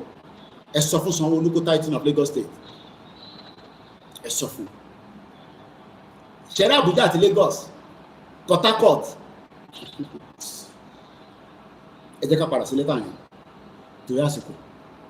Bọ̀ lẹ́tà yẹn àwọn onírìíwé ìròyìn nílé àwọn ẹ̀ mọ̀ ọ̀rọ̀ sọ ẹ̀gbọ́n tó sọ tó bá ti sọ̀rọ̀ yẹn àwa lọ sí the next part. Gbóhùn sókè jàre bàbá mi. Bẹ́ẹ̀ kí wọ́n kí iléeṣẹ́ ọlọ́pàá lórílẹ̀‐èdè Nàìjíríà nílọ̀ kí wọ́n tún ké sí àwọn iṣẹ́ àjọ elétò ààbò ìjókòó náà kí wọ́n kì wọ́n lọ o látàrí bí wọ́n ṣe ń dún mọ̀húrú mú àwọn ọ̀dọ́ ilé tó bẹ láti apá gúúsù ìwọ̀ lórílẹ̀‐èdè Nàìjíríà ní ìpínlẹ̀ Kwara àti ní ìpínlẹ̀ Kogi nípa ìpè fún ìdásílẹ̀ orílẹ̀‐èdè Yorùbá ilé tó jẹ́ ti Odùduwà lákòókò tá a wà yìí o àtẹ̀. Ọ̀ṣẹ́ àgbọ̀ méjèèjì kì í ṣe ọmọ Yorùbá nation ó gbọ́ Yorùbá ó gbọ́ Odùduwà kí ló wọ́n obsess fún ẹ ṣe sùúrù a ní ká kọ́kọ́ kúrò ní Nàìjíríà náà àbọ̀ Koiki kò yín sí o gọ́ọ̀mẹ̀ntì lẹ́mbà náà ṣé mo sọ fún akó yín sí tẹ́lẹ̀ ni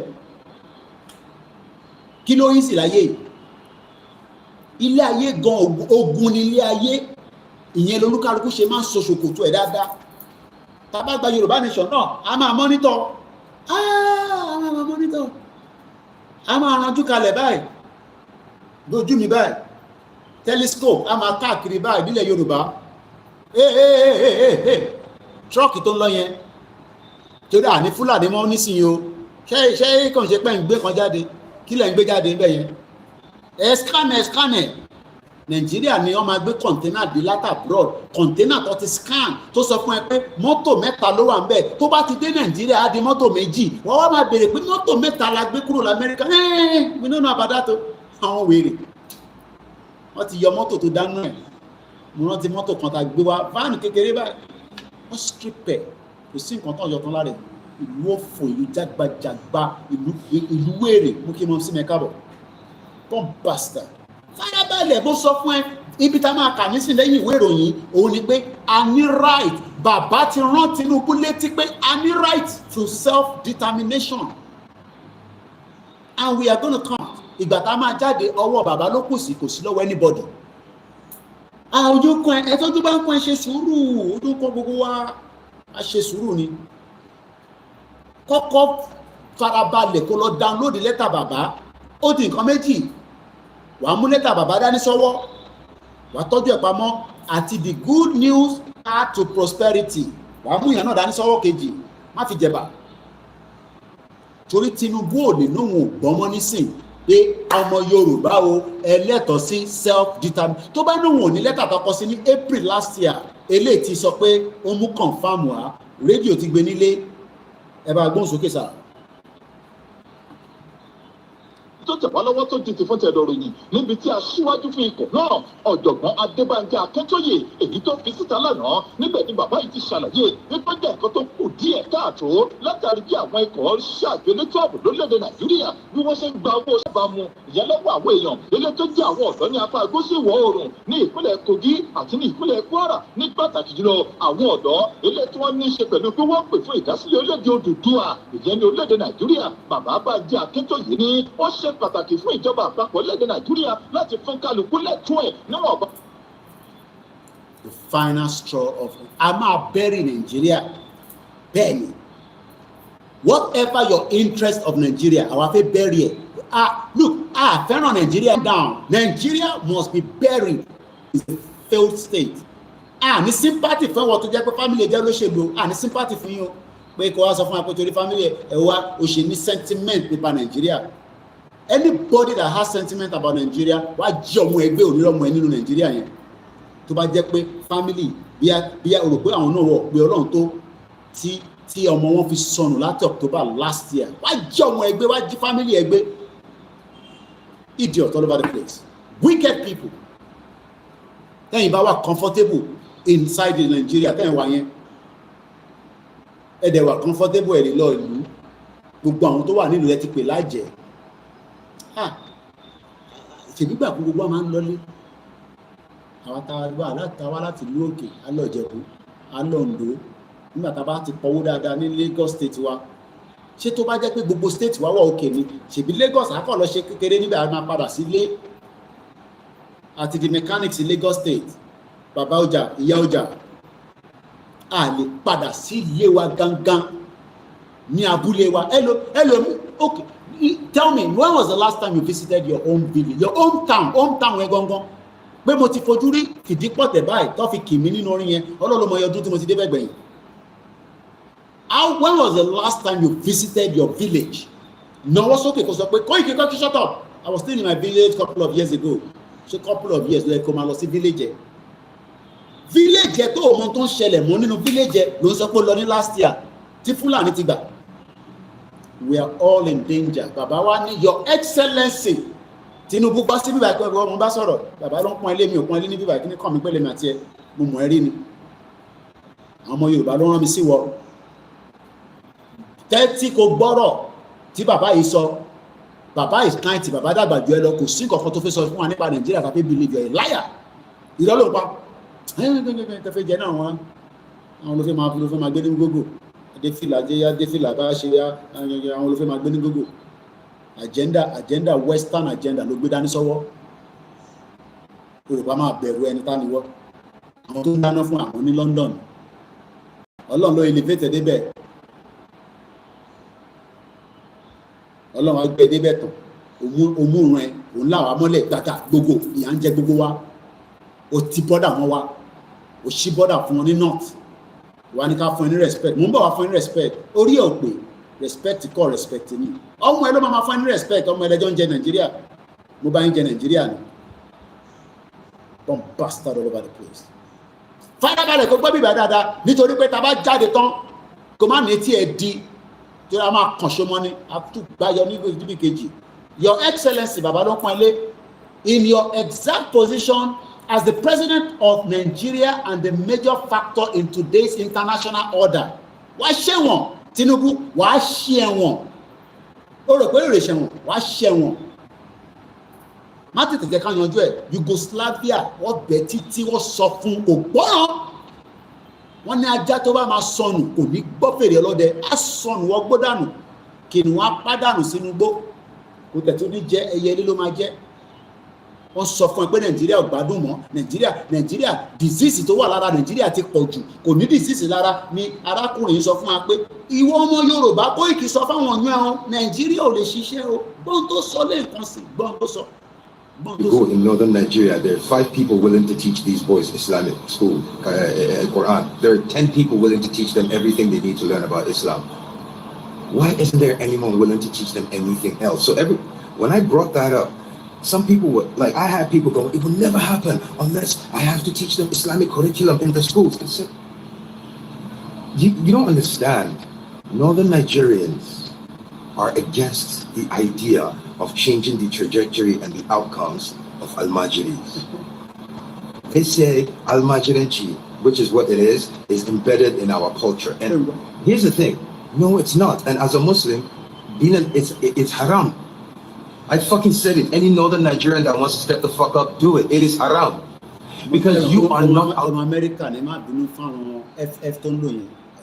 àwọn tó bá ń gbé l'Amẹ́ríkà wọ́n àgbàlagbà gan máa ti gbàgbé pé òun gbé l'Amẹ́ríkà ti sọ àfáwọn tó bá ṣe wà culture dáadáa bí àwọn ìyá wa gbọ́n tó gbọ́n ìbò tó ń sọ ni ó ní tó bá ṣì ń bá nọ́dá Nàìjíríà gbé tẹjọ́ ń gbé tẹjọ́ ń sùn tán wá láti ibẹ̀ tó lọ títí abẹ́jọ́ tí Dangote ṣe lọ́kọ́ wọn á kọ́ wá gé oko wèrè Dangote ó ti mọ̀ páwà kàwé torí kó tó wá ní ká gé oko àwa máa bèrè question irú oko wo ní London àwọn tówó náà tọ́wọ́ ẹ̀ bá ti tẹ̀kúdà tọ́ba ní kó wá ṣiṣẹ́ irú iṣẹ́ ò lẹ́ni kí wọ́n ṣe ìgbà tó kọ́kọ́ dé kò ń béèrè irú iṣẹ́ o hustler ó fẹ́ pa pounds ó fẹ́ ralẹ̀ ó fẹ́ ilẹ̀ tó máa padà gbà lọ́wọ́ ẹ̀ mo ní property olóyè kan àná olóyè sọ fún mi nígbà tí mo bá sọ̀rọ̀ ní Germany wọ́n ti gbà lọ́wọ́ ẹ̀ wọ́n ti forge document ẹ má ní ẹgbọ́ o mo kọ́ra yan fún yín ni o èyí tí bàbá yẹn go through ni mo sọ fún yín o property as at 2021 olóyè ní worth 90 million naira èmi gan ò ní 90 million mo rí rí lájọ la fi ń ṣe Yorùbá nation mo ò ní 90 million rí o ó rí 90 million rí bomb bastard mọ̀ sí mi ní ṣìgìdì owó nígbà tó ń travel nígbà tó wá di 1990 ó wá ní ìlú wèrè yìí tí n bá gbéra lẹ̀ àwọn ọmọ mi máa jìyà o jẹ́ kí èmi lọ hustle kí n jápa ìwọ náà tí wàá fi jápa àwọn sọ pé kó da jápa wàá jápadà náà ni nígbà tí ilẹ̀ Yorùbá bá dúró. Arákùnrin wọn sọ fún wa pé northern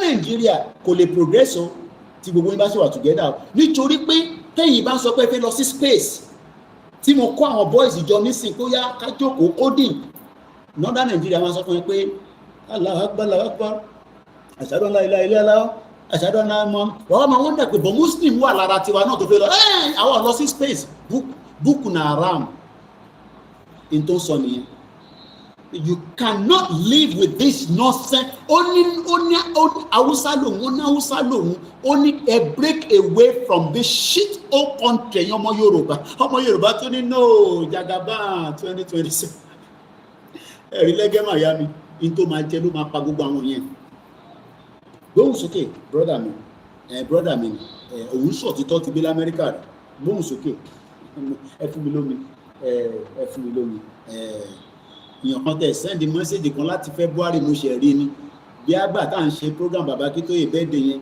ó ní kí n ra tọ́mtọ́m wàláì mo ṣe ń gbọ́ mẹ́sẹ̀jì yẹn ni láti February ó ṣẹjọ́ mi gbóhùn sókè. Out to bring a child into this world that you cannot raise and there are northern. wọ́n wá ń bímọ ṣìgìdì mo ní àǹtí kan wọ́n wà lẹ́kọ̀ọ́ mẹ́rin àwọn ń dúró de rálì náà gbogbo iná ṣe ń dúró de mí náà ń dúró de Ọlọ́run jẹ́ kó dé bá wa láyọ̀. ó ní northerners gọ́vnà máa ra bẹ́ẹ̀dì fún wọn tó máa fi ṣe jigijigi á ṣe ìyàwó fún wọn àti pé ẹran mẹ́rò ọ̀rọ̀ burúkú tó ń tẹ̀rùn north nìkan ló máa ń ṣèyàwó fáwọn èèyàn ṣé ti rí táwọn south west governor ṣèyàwó fún wa rí because àwa máa béèrè question kó tó ṣèyàwó yẹn wàá máa béèrè pé Sanwó-Olú ṣé o máa sanwó school ọmọ tó fẹ́ jẹ́ kí n lọ ṣe jigijigi lórí bẹ́ẹ̀dì yìí mo lè sanwó school mo kàn fẹ́ bẹ́ẹ̀ ṣèyàwó ni má bàa mi ṣèyàwó fún mi lówó yẹn kí n lọ fi ṣe business. Northern governors have been doing wedding for their people for the last how many years? Gbogbo yín lè rí now. Òkèyàmí Esther Ewétúgà JP. Wọ́n wá ń fi owó lẹ̀ Yorùbá. Wọ́n fi ń ṣèyàwó fáwọn ọmọ tí wọ́n tó kàwé tó lọ anywhere. Ìyẹn wá máa gbá sí fúnyàwó yẹn tí kan bá ṣe ń bímọ báyìí. Á tún máa bí mi sí. Tó bá tún níṣọ́ máa fẹ́ méjì sí àná máa fẹ́ mẹ́ta. Wọ́n wá ń ṣèyàwó fún wọn, wọ́n bímọ rẹpẹtẹ ìtẹ́lẹ̀ sọ nìyẹn pé wọ́n bímọ bí ẹlẹ́dẹ̀ without nothing to show for it. We cannot live with them anymore. Enough is enough. We must dissolve from this nonsense country.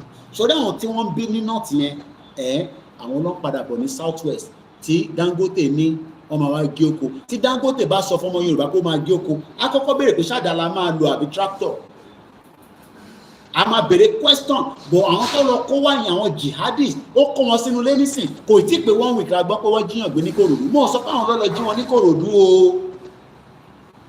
orí gbogbo wa máa pé lásìkò bá yá kò ń ṣàwátà ti believe in movement ni mò ń sọ ṣe rí àwọn tí wọ́n gbàgbọ́ yẹn etí wọn máa là nígbà tásìkò bá tó ṣẹ́rí Tinubu tó sì ń wò lókè ní federal yẹn àwọn rò pé yẹn ló máa fún wọn lóúnjẹ bẹ́ẹ̀ni kí ní kan lẹ́gẹ̀ẹ́bẹ̀ yàrá rẹ̀ ìbọn pawó lórí TikTok ìbẹ́ ìnà rẹ̀ lọ́hùn èmi náà wà wọlé ẹ̀kọ̀kan agbóríṣiríṣi àwọn girls wa a máa ṣí phone line bẹ́ẹ̀ni gbogbo wa náà là ń dúró de rally bàbá Akintoye ní kọ́kọ́rọ́ rally wà lọ́wọ́ ẹ̀ kò sí lọ́wọ́ Ìgbòho gan ọwọ́ bàbá Akintoye ló wà tí bàbá Akintoye bá kọ̀ ti sọ̀rọ̀ Ìgbòho á fi ohun tẹ̀lé lẹ́yìn bọ̀ bàbá Akintoye ní ká lọ dúró dè nígbà tásìkò máa tó but for now à ń ṣe analysis lẹ́tà yẹn eléyìí tí mo kàn gbé wá nísìnyí mo package ẹ̀ ẹ̀ rí pé ó ń lọ in and out torí pé mo fẹ́ kó yé yín tó ti bá kàn wá ka lẹ́tà yẹn lásán kò ní yé wa self determination òun ni Hausa yẹn sọ fún wa pé ẹgbọ́n tí bàbá yín sọ o ẹ break away from Nigeria o ẹgbọ́n tí Koiki àti world media ń sọ o ẹgbọ́n tí independent media ń sọ o. Fuck ton of Hausa men and women who have babies with no intention of, they know they will only take care of that child to a certain age, then they'll pawn that child off. There are a fuck ton of imams, men in the north, who rely on these kids for a living. They send these boys out every day to go earn a living to come back and give them. I thought of an idea that, look, we need to find a way to... Ìyábọ̀dé Fúnmiláyọ̀ ẹ kú palẹ̀ mọ́ lọ́tún lọ́sì gbogbo ẹ̀yin iron ladies ẹ̀yin women leaders àwọn obìnrin ló mọ bó ṣe ń ṣe rárìjọ àwa lọ ìwé kí ni ìwọ mọ̀ ẹ ti gbógun sára àwọn ní àwọn expertise kan tó máa ń lò àwọn ìyá wa tó bá ti ń bọ̀ báyìí àkópalẹ̀ mọ́ mo kì í bẹ́ẹ̀ ni bomb bastard Nigeria trademark wa níbí báyìí ní ẹ̀mọ́ sí mi àti ní ká má ṣe pé bomb bastard ò kì í ṣe pé o ẹ̀mọ́ sí àti ní ká má ṣe pé mọ̀ sí mi lẹ́tọ̀ wà lórí program sí wọ́n mi báyìí a lè ṣe pé látàárọ̀ kò fi gbé pẹ̀lú north a lè ṣe Somebody build orphanages, teach these boys tech, teach them engineering, teach them robotics, let them compete with the global. Teach them robotics. New York teach them robotics. Ọmọ Yorùbá ló ń bá sọ̀rọ̀. Ọmọ Yorùbá kàwé. Àníyàn kan send message sí mi. Partially blind bí àwọ̀ ọ̀dẹ̀ ríran wọ́n náà wọ́n kàwé dókè jíjà tí ń bá ń bà ṣe ẹni tó ní eyesight ó kàwé but láti fóúnjẹ sẹ́nu nísìn ó dé fún. David Blanket was a Home Secretary in the United Kingdom under Tony Blair government. Kò ní ojú ajá ló máa fi rìn. David Blanket. Irú àwọn èèyàn tó bá wà Nàìjíríà wá ti condemn wọ́n lè ti ní spiritual kìíní kan ló ṣe lẹ́ẹ̀ lọ jù sódò Nigeria cannot work. It's a failed country. Arákùnrin Fúlà Hausa ló péré o. Tòró show certificate kan lókè àmọ́ ibi tó ti rí o. Ó dẹ̀ sọ local government ẹ̀. Ó ní you teach them robotics kọ́ rabata kìíní. Bóun sókè jàre. Every time I bring this up, every fucking Hausa person I tell this shit to wants Americana ni. Ó ní every time tó o bá sọ fún wọn pé ẹ jẹ́ akọ́wọn àlèmájìrì kúrò ńlẹ̀ ká lọ kọ́ wọn ní coding ká kọ́ wọn ní this ká kọ́ wọn ní that. Ó ní wọ̀ ráyè yẹn o bó ṣe máa ní Quranic classes káàkiri gbogbo north ẹ̀rí tí yẹn tó ń kùnyàn nílọrin bọ̀bọ̀ yẹn ẹ̀rí tó ń kun gẹ́ọ̀ yẹn wọ́n tó bá ti wá fẹ́ kùnyàn bẹ́ẹ̀ á ti ra ẹran á wá pẹ ẹran yẹn níjọ́ yẹn àwọn èèyàn wá rò pé ó ń kun ẹran nílé ni àṣé èèyàn ló ń kùn. Ẹ ti gbàgbé bọ̀bọ̀ kan tó mú yẹn àgbọ́kẹsẹ̀ mọ́ ó lè gbọ́ mọ́ ó ti d'Abuja. Britain báwo ló ṣe kó wa pọ̀ mọ́ gbogbo àwọn jágbajàgba Ìgbò Haúsá kó gbogbo apapọ̀ báyìí Britain how kí ló ṣẹlẹ̀ kí la ṣe fún ẹ kí làwọn bàbá ńlá wa gbà lọ́wọ́ ẹ àwa ti sí fẹ́ sanwó fún Britain kó fi wálẹ̀ ká lè ráyé gbé. Eritrea is 6 million wọ́n ń gbádùn ayé wọn àwọn òyìnbó lọ́bẹ̀ lọ́sọ̀lédé òyìnbó tó bá wá sọ́dọ̀ wa ó kọ̀ wá. Nigeria will never work. Don't deceive yourself. Don't pray for Nigeria. Mo kí ẹ kẹ́kẹ́ cruise mo ti kí ẹ dáadáa kò ní bàjẹ́ fún mi. Let us work towards our exit out of Nigeria. It might not sound straight to you, but we can break away from Nigeria. I understand. But this man told us that we have been existing for thousands of years. More than 14,000 ilẹ̀ Oòduà tí ń bẹ, táwa ọmọ Yorùbá tí ń bẹ, tẹ́lẹ̀dùmarè dá wa, àti gbọ́ràn níyàn, àti gbọ́ Odùduwà, àti gbọ́ dis, ààrẹ àwọn yẹn sójú, akọ̀gbọ́ tán wọn ni, àwa rí Ìgbòho. Kábíyèsí o, irúmọlẹ̀. Ó nífẹ̀ẹ́ èmi ò tẹ̀ kọlà mi ò tẹ̀ mọ̀ bí kí wọ́n lọ kọlà nísìnyí kí kúkú wá jọ Ìgbòho tán délẹ̀ ṣé mo sì lè kọlà ní èjì mi irú la Dr. Sunday Ìgbòho yẹn ṣé wọ́n lè kọ́ fún mi bí ọmọ Ìjẹ̀bú ni mí kí ní kọ́ bá mi wà báyìí kọ́ wà báyìí bóyá tó bá yẹ kọ́ kọlà fún gbogbo wa ni bóyá ilé ìta sọ yìí wà á ti tètè mọ̀ pọ́nmọ́ Yorùbá nìyẹn torí wọ̀ kọlà bí olóyè ló ṣe ń sọ pé òfẹ́ Nàìjíríà òfẹ́ Yorùbá tó bá yẹ kó ti bùlà fún gbogbo wa láti kékeré kó bùlà ńláńlá fún gbogbo wa táwọn òyìnbó rẹ you fight tiger kò ní I no fight tiger this is my beautiful Yorùbá culture passport Ìgbòho ló ń gbé káàkiri yẹn kò lè parẹ́ so mọ̀ pé wọ́n ní sìn tó bá béèrè pé where are you from I'm from Ghana ìyẹn ló ṣe fẹ́ ká lọ. Torí èmi ò mọ reason tọmọ Yorùbá ọmọ Odùduwà ọmọ ìrànwọ́ aládé á máa wà against olóyè Ìgbòho àti bàbá Akintoye pé Ìgbòho kàwé tí ó sọ fún ẹ pé òun fẹ́ jẹ president yìí dábàdàn ìbò tó kàwé náà ló máa lead wa ìwọ tó kà náà ní nítorí àwọn ilé tá à ń bá gbé wọ ọ̀ka púrù tù wọ ọ̀dẹ̀ rẹ́dì láti ka púrù tù Kùránì nìkan lọ́fẹ́ máa ṣí kọ́ máa kà ọ̀dẹ̀ kọ́ máa kùnyàn tìbá rí nílọrin tó ń kùyàn kò ń ṣe gbogbo wọn bọ̀ àríbọ̀bọ̀ kan wọ́n níjọ́ tó bá fẹ́ pààyàn ló máa rẹran àwọn ará àdúgbò àti wàá rí bó ti rẹran ó rẹran pé mùsùlùmí ni wàá rò pé bóyá ó ṣẹ̀ṣẹ̀ náà bìjì lóru tán ó wá ń ṣe sàárẹ̀ wọn ní mọ̀ pé ó ti gbé ọmọge wọlé kó wá kún bí ẹran àwa máa dún pàkà àwa nínú yàrá ẹ̀ bẹ́ẹ̀ náà ló ṣe gbogbo yẹn ẹ má dìgbà wọn ní orí wọ́n bá orí níbìkan wọ́n ti ta orí sí nílẹ̀ Yorùbá. That is the kind of country you want us to live with. Let us work together. Kò tí late. Ẹ̀yin tẹ́ feel pé movement yóò yé wa àmọ́ bí tán lọ. Wọ́n náà rọra máa ṣe wọ̀nba tó bá lè ṣe. Àwa pàdé. Bọ́ àpàdé bí ìyàwó èrè yẹn o. Ṣé gbàtà bá náà máa pàdé nísìnyí kọ́ máa ní a máa jọ pàdé. Ọlọ́run ní jẹ́ ká jọ pàdé. Ìyá bomb bastard.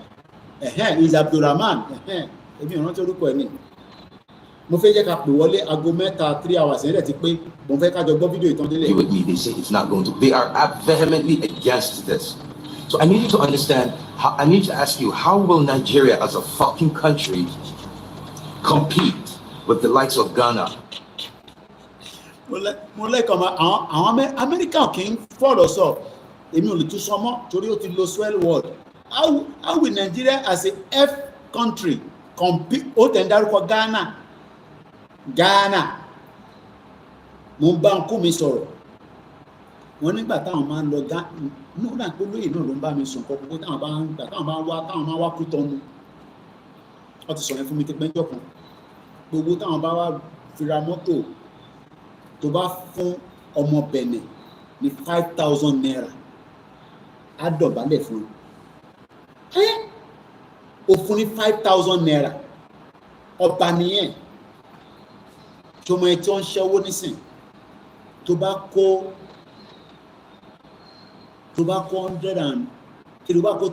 100,000 naira dání nísìn torí tó bá ti lè cross border yẹn owó yẹn is as useless as tissue paper.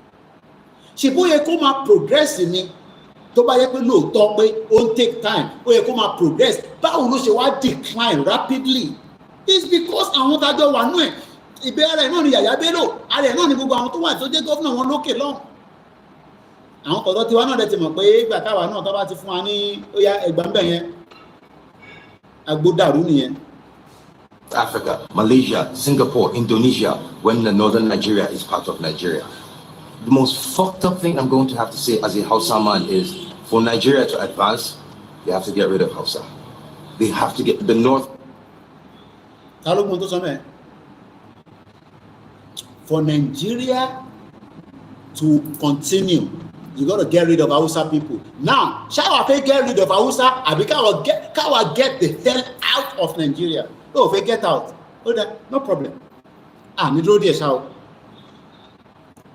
For Nigeria to continue to exist, I gotta get Hausa people out of Nigeria. Sorry, one, you get progress, decline in it. Buhari gbé Fúlàní wọlé, Tinubu débẹ̀, òun wá gbé ìbọn jáde kó fáwọn àwọn Àmọ̀tẹ́kùn kó wọnú igbó kó flush gbogbo àwọn wèrè jáde káàtẹ́ padà sóko kébi má bàa pa wá. Lóhùn sókè. The North Nigeria, it can never work. This is a sad realization that it can never work. Like, this is insane. And I am Hausa. This is fucking crazy. Wait, let me show you something. Right here, this is the attestation of citizenship from New York. As you can see, I am from Shanono local government in Kano State. I am as fucking northern Hausa as it fucking gets. I am as Aboki as it could possibly fucking get. I am saying Nigeria to win, to compete on the global stage, Nigeria to get rid of the North. It will not happen with my people. Only Nigerians will have to get rid of the North. Hey, ìwọ ọmọ Yorùbá tá à ń sọ fún tó ń sọ pé shut up Koiki tata ọmọ náà dáná ló sọ nísìsiyìí pé for you ìwọ to progress nínú ìlú tó ń sọ pé wà Nàìjíríà yẹn kọ́kọ́ get the North out of Nigeria. Bẹ́ẹ̀ni ìyá mi Kati Ẹ̀ṣẹ̀gànnìmọ̀ wọ́n ní we better get out of Nigeria. We better get out of. Sorry, ilé òṣòro pé à ń pápá ọ̀rọ̀ sọ get the hell out of Nigeria because ìlú yẹn ò lè mú progression kankan wá for anybody. Ó máa decline ni. A máa gbà pé nísìnyí fẹ́ni tẹ́ fẹ́ pè wọlé lórí lẹ́tà bàbá àbí tẹ́ bá nìkan mi tẹ́ fẹ́ bá wa sọ. Are actively holding this country back. It is so fucking insane. The mindset that if someone becomes a president of Nigeria, things are going to change is one of the stupid mindset and stupid mentality I've ever seen. How can you change a culture by just becoming a president? How can you change the way of life of the people by just becoming a president? You see, it is important we tell ourselves the truth. This Nigeria will continue to crawl. It will never work. Read my lips. It will never work. There is no.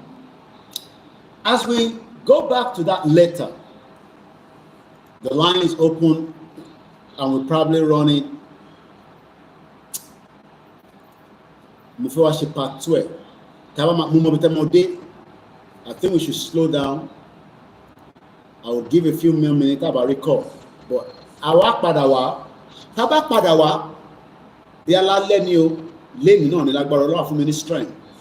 Àwa focus lórí Tinubu and self-determination, Baba Akintoye.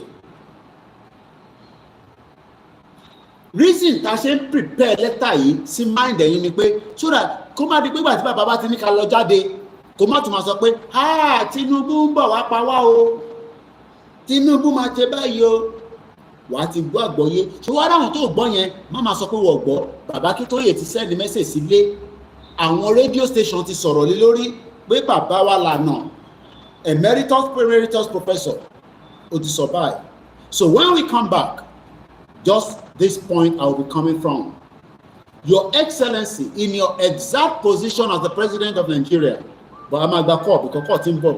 So I'm going to take a call so that Kafi buttress in Takade, Eba Bonsuke, Bishop Additional, our financial man.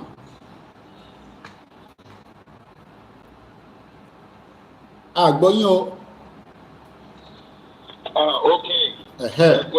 Ó better ní sẹ́yìn àwọn yẹn. Kúṣẹ́. Yes sir. Yes sir. Kúṣẹ́ takuntakun. Baba Akintoye has done the needful, and whatever happened is not either from Nigeria love you or international love you. Is not, the blame is not on the Yoruba indigenous people any longer, because the international organization is aware. The international organization is aware. The Great Britain, the colonial master, is aware. The president and the government of Nigeria is aware, and they will not, after knowing what is going on, they will not, or let me say, they should not deliberately go ahead to attack or obstruct what we're going to do. If they do that, then they will be questioned. I know Nigeria government is lawless. They don't work by rule of law.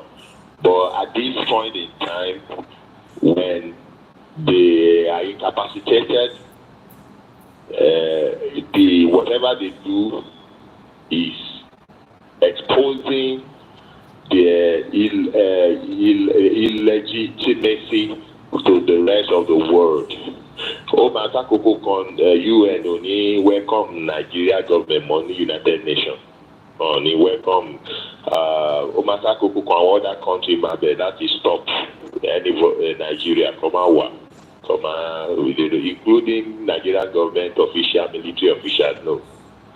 So because Nigerian government is already being attacked as a terrorist government or nation, and any country of the world will not want to relate with that. Now, Shebi, that is Saudi, they want to let go. Yes. So the rest of the world knew what is happening in Nigeria. One month to shell in Nigeria. One more. Now, the video to open the day for yesterday. Ni Benue local government chairman ó lament tó ń sọkó wípé wọ́n pa àwọn èèyàn sílẹ̀ ọmọ kékeré ọmọ ìkókó wọ́n má chẹ̀kì ẹ̀ pẹ̀lú àwọn òbí. Ó dẹ̀ tún sọ wípé just last week ó ṣẹ̀ṣẹ̀ tún bẹ́ẹ̀rì àwọn kan. Now ó ní òun pé sójà àwọn tó pa wọ̀nyí ó ní lẹ́gbẹ̀ẹ́ military cantonment ní Benue. Ó ní òun pé àwọn sójà kan wà bẹ́ẹ̀ to come and rescue these people from only Oga Soja so far wípé they did not have the mandate to respond to the people. So what is next then if you did not have the mandate to protect the people than to leave them to be killed lójú yín and àwọn tó dẹ̀ ṣe yẹn wọ́n gbẹ̀gbẹ̀ yín lọ right beside the military cantonment. Only then he will resign as a local government chairman. But who is the local government over? Is it not the people you killing? That is on video YouTube. yesterday for yesterday, Benue, one of the local governments. So don't think that Tinubu is the one controlling Nigeria. So if it's left for Tinubu, the military will obey the president. And I want to let you know that the people controlling the Nigerian government, they are like masquerade. You don't see them. Àwọn nọ́mbà Tinubu fà tí Tinubu ń ṣe jọ̀nàjọ̀nà now. Tinubu has no power over the Nigerian rulership. Anybody that is the president of Nigeria is just a puppet there. Come, make your money, get the fame and go. They don't have power to reshape, restructure, or do anything about the nation. When Jonathan was president, Jonathan gave order for the commander-in-chief of our forces, gave order for the military to go and tackle the insecurity in the military disobeyed the president order. They disobeyed. I want to fall under our military and law. They disobeyed the order till they don't bring Jonathan away or don't top government bad. So you think you can let one person, one just single person to the household run, and that person will not change everything all over. Oh, but the head of the naval staff, the chief of naval staff, also the only Nigeria now needs spiritual help. So to tell you they knew what is Nigeria is gone. Nigeria is completely gone, and you will be stupid. You'll be stupid to think that the election will come. It doesn't matter anybody they ever appoint there and there, let Wale could change book shele. The best for us is to split peacefully. Either peacefully or by force. And I'm telling the people that will listen that it will be easy for us to rise up and follow instruction of Akintoye to come out and leave now before 2027. See, 2027, there will be war. The war that has been happening in Nigeria will bloom out by 2027. Either Tinubu contest the election and win, or did not contest and win. That has been exposed in what Melafia said. Now, when Melafia exposed that, they shift the day of the terror forward. Tinubu shouldn't have become any president. Everything should have ended up Buhari. But because of the exposure of Melafia, they shifted it forward. And Tinubu also promised them. They kept Tinubu by the promise. Kolo 2 years, òun náà ti sọ pé Tinubu disappoint wọn. Gbogbo àwọn tí Tinubu fi sí oyè wọ́n resign kúrò àwọn northern. Then ohun tó fẹ́ ṣe now they've decided to do it. Wọ́n ti ń kó wọn wá sí south. Ṣé gbogbo àwọn tí Dangote ní wọ́n wá ń roko ẹ̀ wọ́n wá rókè o. Suicide bomber ní gbogbo wọn machinery tó ń kó wọlé ni wọ́n ti ń kó wọn wá. Tó bá ti di wọ́n wọ ààfin àwọn ọba yín wá pọ́ǹpù yín, wọ́n wọ ààfin àwọn olóyè yín, wọ́n wọ state secretariat, wọ́n ń kọ́ tó sọ nìyẹn pé they will leave rural killings and enter into urban area. Ṣé àwọn èèyàn pariwo ẹ rò wípé eré náà ń ṣe for now? Ẹ máa sá nígbà yẹn gbogbo bọ́dà wọn ti kó gbogbo bọ́dà kò sẹ́ tó lọ anywhere. So it's better you rise and save yourself now than the time that you think it will be too late. Nígbà yẹn gbogbo owó tí owó táwọn olóṣèlú máa fún tán pín fún yín nísìnyí kò ní lè save life in at that time. So I will encourage all of you to prepare and know that the danger looms, and what to do now is to rise up, obey the instruction of Akintoye, come out and ask through the self-determination right for Yoruba want out of Nigeria to save yourself, so that gbogbo international organization gbogbo kẹwọn bá wà dá sí ilẹ̀ wa á lè wà protected ahead of the doomsday. Bishop, Bishop, the situation yesterday in Kwara is not even linked to Yoruba Nation, but it's about gunshot in Kwara, according to Sarah reporter, Koikimedia, and many other news outlets. A town called Omu Aran, the youth clashed with the police over arbitrary arrest. What do we mean by these arbitrary arrest? Arbitrary arrest in layman is based on random choice or personal whim rather than reason or system. Àwọn ọ̀dọ́ yẹn dìde, àwọn ilé òtẹ̀ tí gba instruction bí ọ̀tọ̀ ìlú máa ṣe Yorùbá Nation. Wọ́n náà jó, wọ́n tà nǹkan jẹ́. Mo kàn fẹ́ kẹ́ fún wa ní just brief kó tó di pẹ́ lọ, because when we are telling our people that the system is collapsed, people are hot, they will respond. I think we saw that in Kwara State yesterday. Adebanji sọ pé Kwara kì í ṣe ilẹ̀ Yorùbá, and we saw what happened there yesterday. That means pé àwọn kan wà níbẹ̀ tí wọ́n ní àwọn nígbọ́, àwọn ọ̀dẹ̀ nígbà against the brutality of the federal system of Nigeria. Number one, Sherry and ọlọ́pàá, they are now presently, they are, when you see police on the road, just know that that is official armed robber. We are saying, if you are living in Nigeria and you think that is a government obstruction, you are deceiving yourself, and you will be the victim. Why are you living in denial? You see people carrying guns up and down, killing people unnecessarily, and nothing happens. And you feel that that is the government. They will kill you like that one day.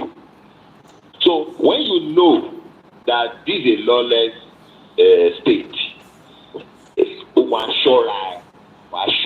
you know how to.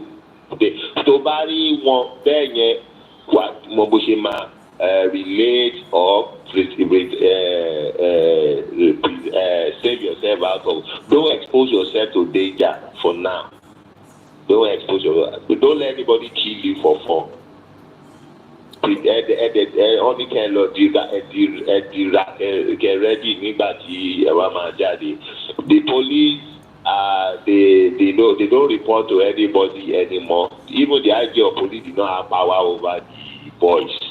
He just there as figurehead. And they just, I don't know, maybe they stopped giving them salary. But everywhere now. Somebody that want youths, they feel that they want but they youth. And this man in EFCC chairman, that man is creating a lot of problems. You can't be EFCC and be DSS together.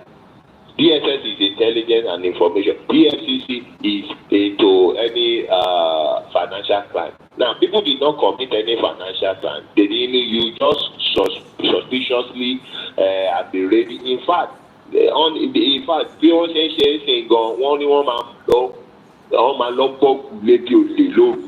EFCC and police. You don't need to commit any offense. Once they spotted that I want you to born one young graduate or about university won't pay any area won't live fine. Once you believe the criminal normal they need to just go there, buckle them, carry them to police station. They don't need to commit any offense. They will seize their phone, check and be searching, and then at the end asking their parents to come and pay them with. And anybody that argue any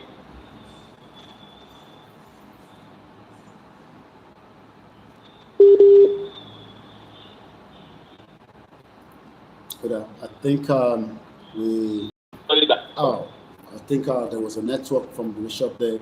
I think we grabbed as much. Eshigoni, Bishop, and let's go to the next caller. Bishop, thank you so much. I believe we had network issue with him, but he has given us the background. We saw the situation in Kwara State was extremely hot. Mukia Baba Sikiru Alani, Jamo Abiodun Mukia, brother me, Egbomidada, Obat. Thank you so much, everyone. Egbon's okay, Ijaba Italo, I didn't know. olóòtú ẹgbẹ́ tó ta. àwa nìyẹn o ètò náà nìyẹn o. ojú àgbò wa kò ní gbọ́dọ̀ lẹ o. àmì ọ ìṣọdúnmọ. nǹkan tí bíṣọ̀bù sọ yẹn is 100% correct gbogbo ṣe lọ nìyẹn.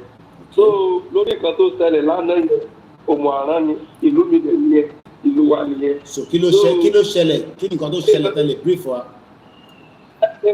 nǹkan tó ṣẹlẹ̀ náà ni number 1 ní nǹkan tó kọ́ ṣẹlẹ̀ níbẹ̀ ni pé NEPA ò ní problem tó kọ́kọ́ up to now náà wọn ò tí ì tán náà wọn.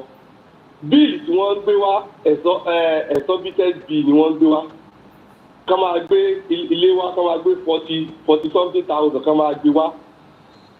àwọn yẹn dẹ̀ complain pé kí làwọn ń lò wọ́n lọ bá ọba wọ́n bá jóyè ọba wù wọn ò àtẹ́ẹ̀dì sí wọn.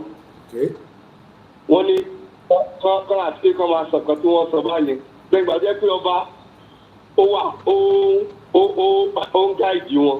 ó wà ní kòkòrò.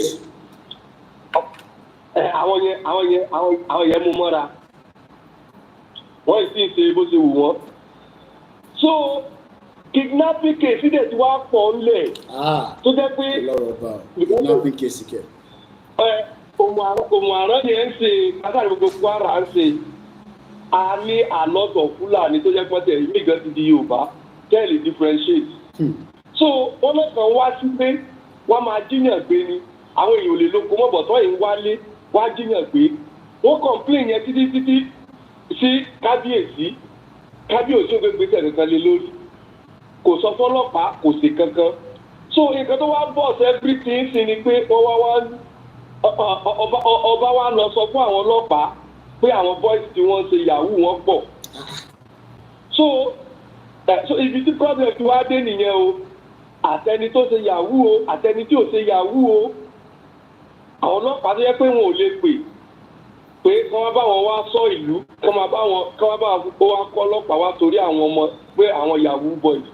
so nǹkan tó wá ṣẹlẹ̀ ní ọjọ́ Sunday ní gbogbo ẹ̀ wá ló fọ́. bọ́ọ̀ yìí dẹ̀ lélẹ́yìí popular young guy ni bọ́ọ̀ yẹn ó sá wà ní ṣọ́ọ̀bù àwọn ọmọ Yíbò tí wọ́n ń ta kíní lọ́jà bí àwọn ọlọ́pàá yẹn ti lọ rédì ṣọ́ọ̀bù yẹn nìyẹn wọ́n ti wá fà gáà yẹn torí pé ó clean ó fine wọ́n ti wá fà á nìyẹn pé pọ́mọ yahoo nìyẹn wọ́n ní òun sọ ọmọ yahoo so bí àwọn ọlọ́pàá dàda rí pé lóò ọmọ òmù àrán lélẹ̀ ọmọ wa lélẹ̀ yìí nǹkan tó fa wàhálà nìyẹn o wọn ò sáàgbà fún àwọn ọlọ́pàá yẹn bó ti wá di pé wọ́n ti kojú àwọn ọlọ́pàá nìyẹn o wọ́n ti bẹ̀rẹ̀ wàhálà nìyẹn tó wá lead láti Sunday yẹn wàhálà yẹn náà wá ń kò láti Sunday títí di àná Monday. sọ́jọ́ palace ọba náà ni because mo rí kọ́ sọ fún ọjọ́ palace wọ́n jólé ọba. àwọn akíkọ̀ wà níbẹ̀ pé àwọn ọlọ́pàá gan ti yìnbọn sí àwọn boys yẹn. so nǹkan tó ṣẹlẹ̀ nìyẹn kábíyèsí tó jẹ́ pé kò lè gbégbésẹ̀ lórí wọ́n jíyàn gbé ìlú tó jẹ́ pé wọn ò ní pọ́blẹ́mù iná tẹ́lẹ̀ tó a di pé ká máa gbé ẹ̀sọ́ títà ń bìlì wá àwọn ẹlòmíì wọn ò ní fíríjì wọn ò ní fírízà. so àwọn tó ń gbé ayé rọrùn wọ́n wá ní fọ́n kọ̀m̀plé fún wọn tó dé lórí ìlú o lè gbégbésẹ̀ ilé yẹn lórí òun pa pé kò sí nǹkan tó bẹ̀ ẹ́. tẹ bá wo fídíò kẹ́kọ̀ọ́ tó láti yẹ tí àwọn ọba tọ́nọ́nà pa ọ̀gbẹ́ni kan ní ìgbómìnà náà ni gbogbo wa bá yẹn ìgbóná náà ni wá. so tọ́nà pa ọ̀gbẹ́ni tó jẹ́ pé ní olórí ogun tó ń jà fún wọn ní Kwara yẹn tó jẹ́ pé bẹ́ẹ̀ni ìbàjẹ́ pé wọ́n plan fún náà ni.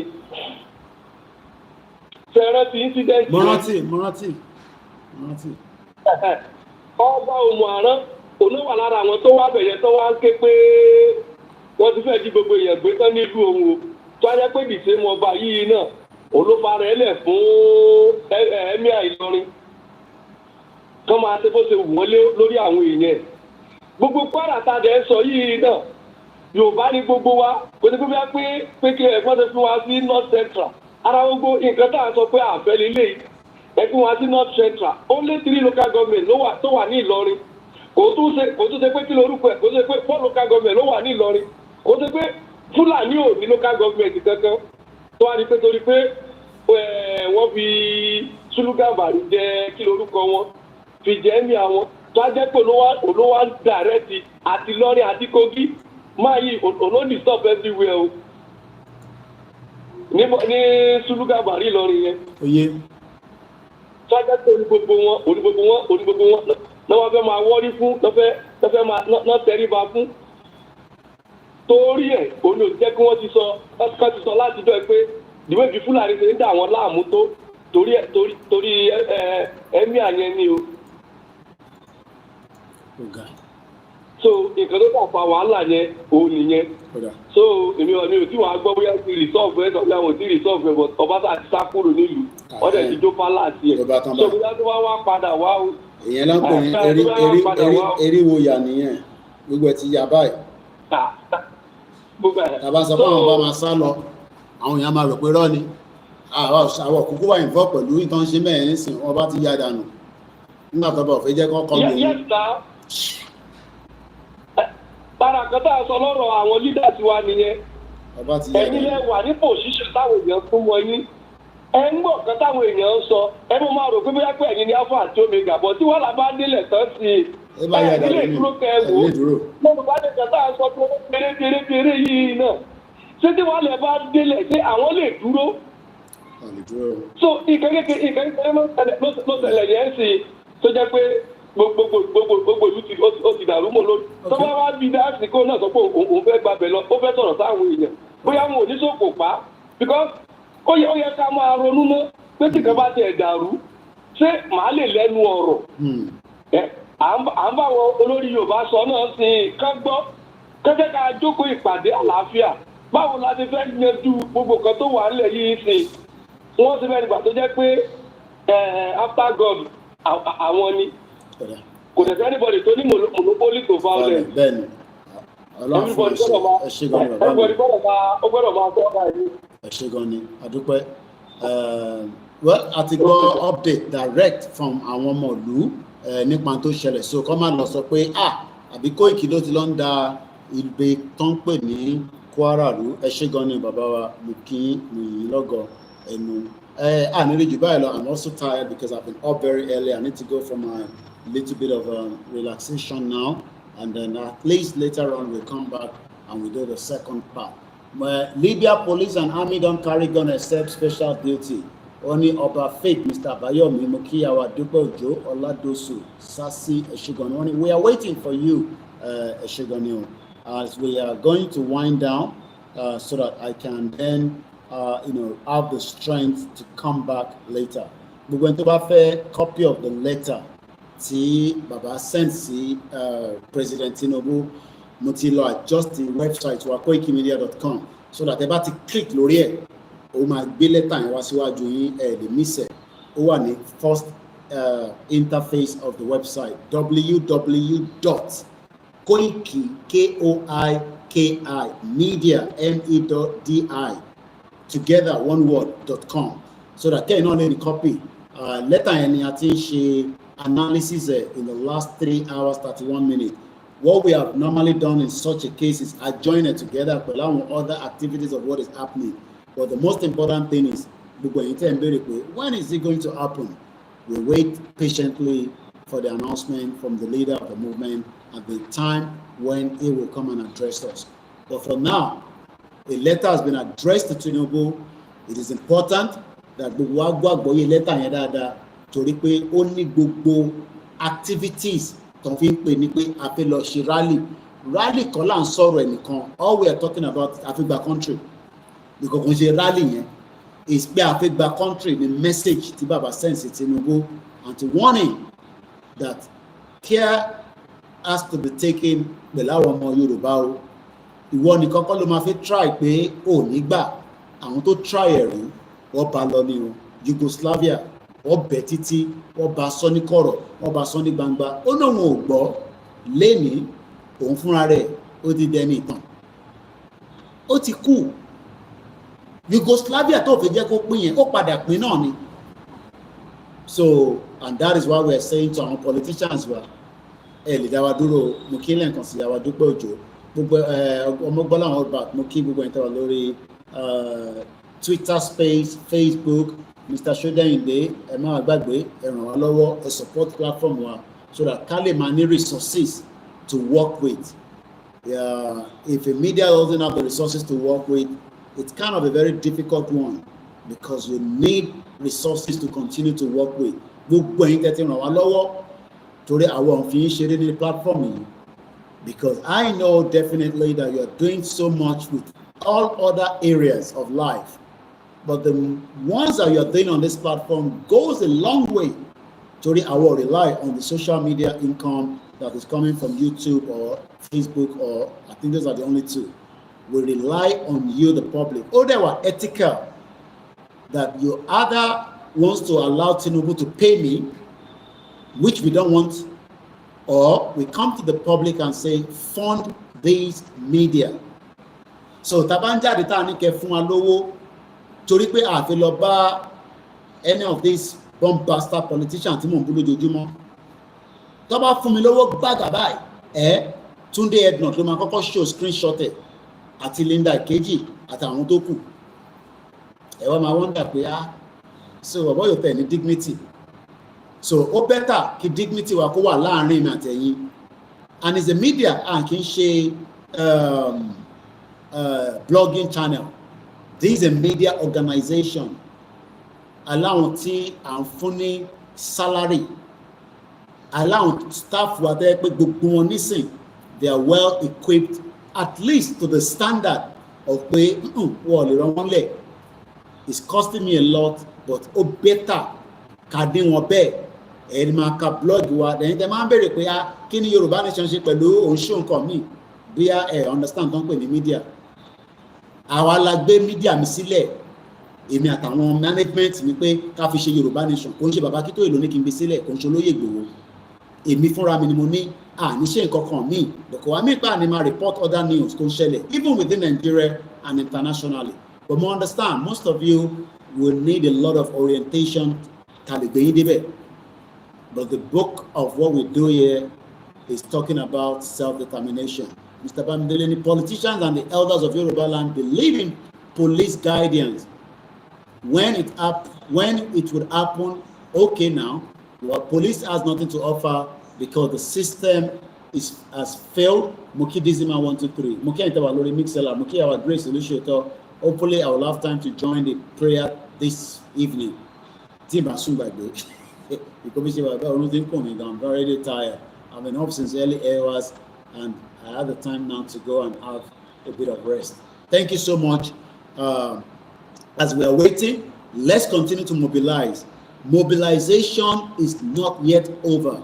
Mokibaba Mutiu, Aderoju, and the Intewalori, Mr. Fatai, and Tim Badaruko, like I always say, Kusibashifishi program by.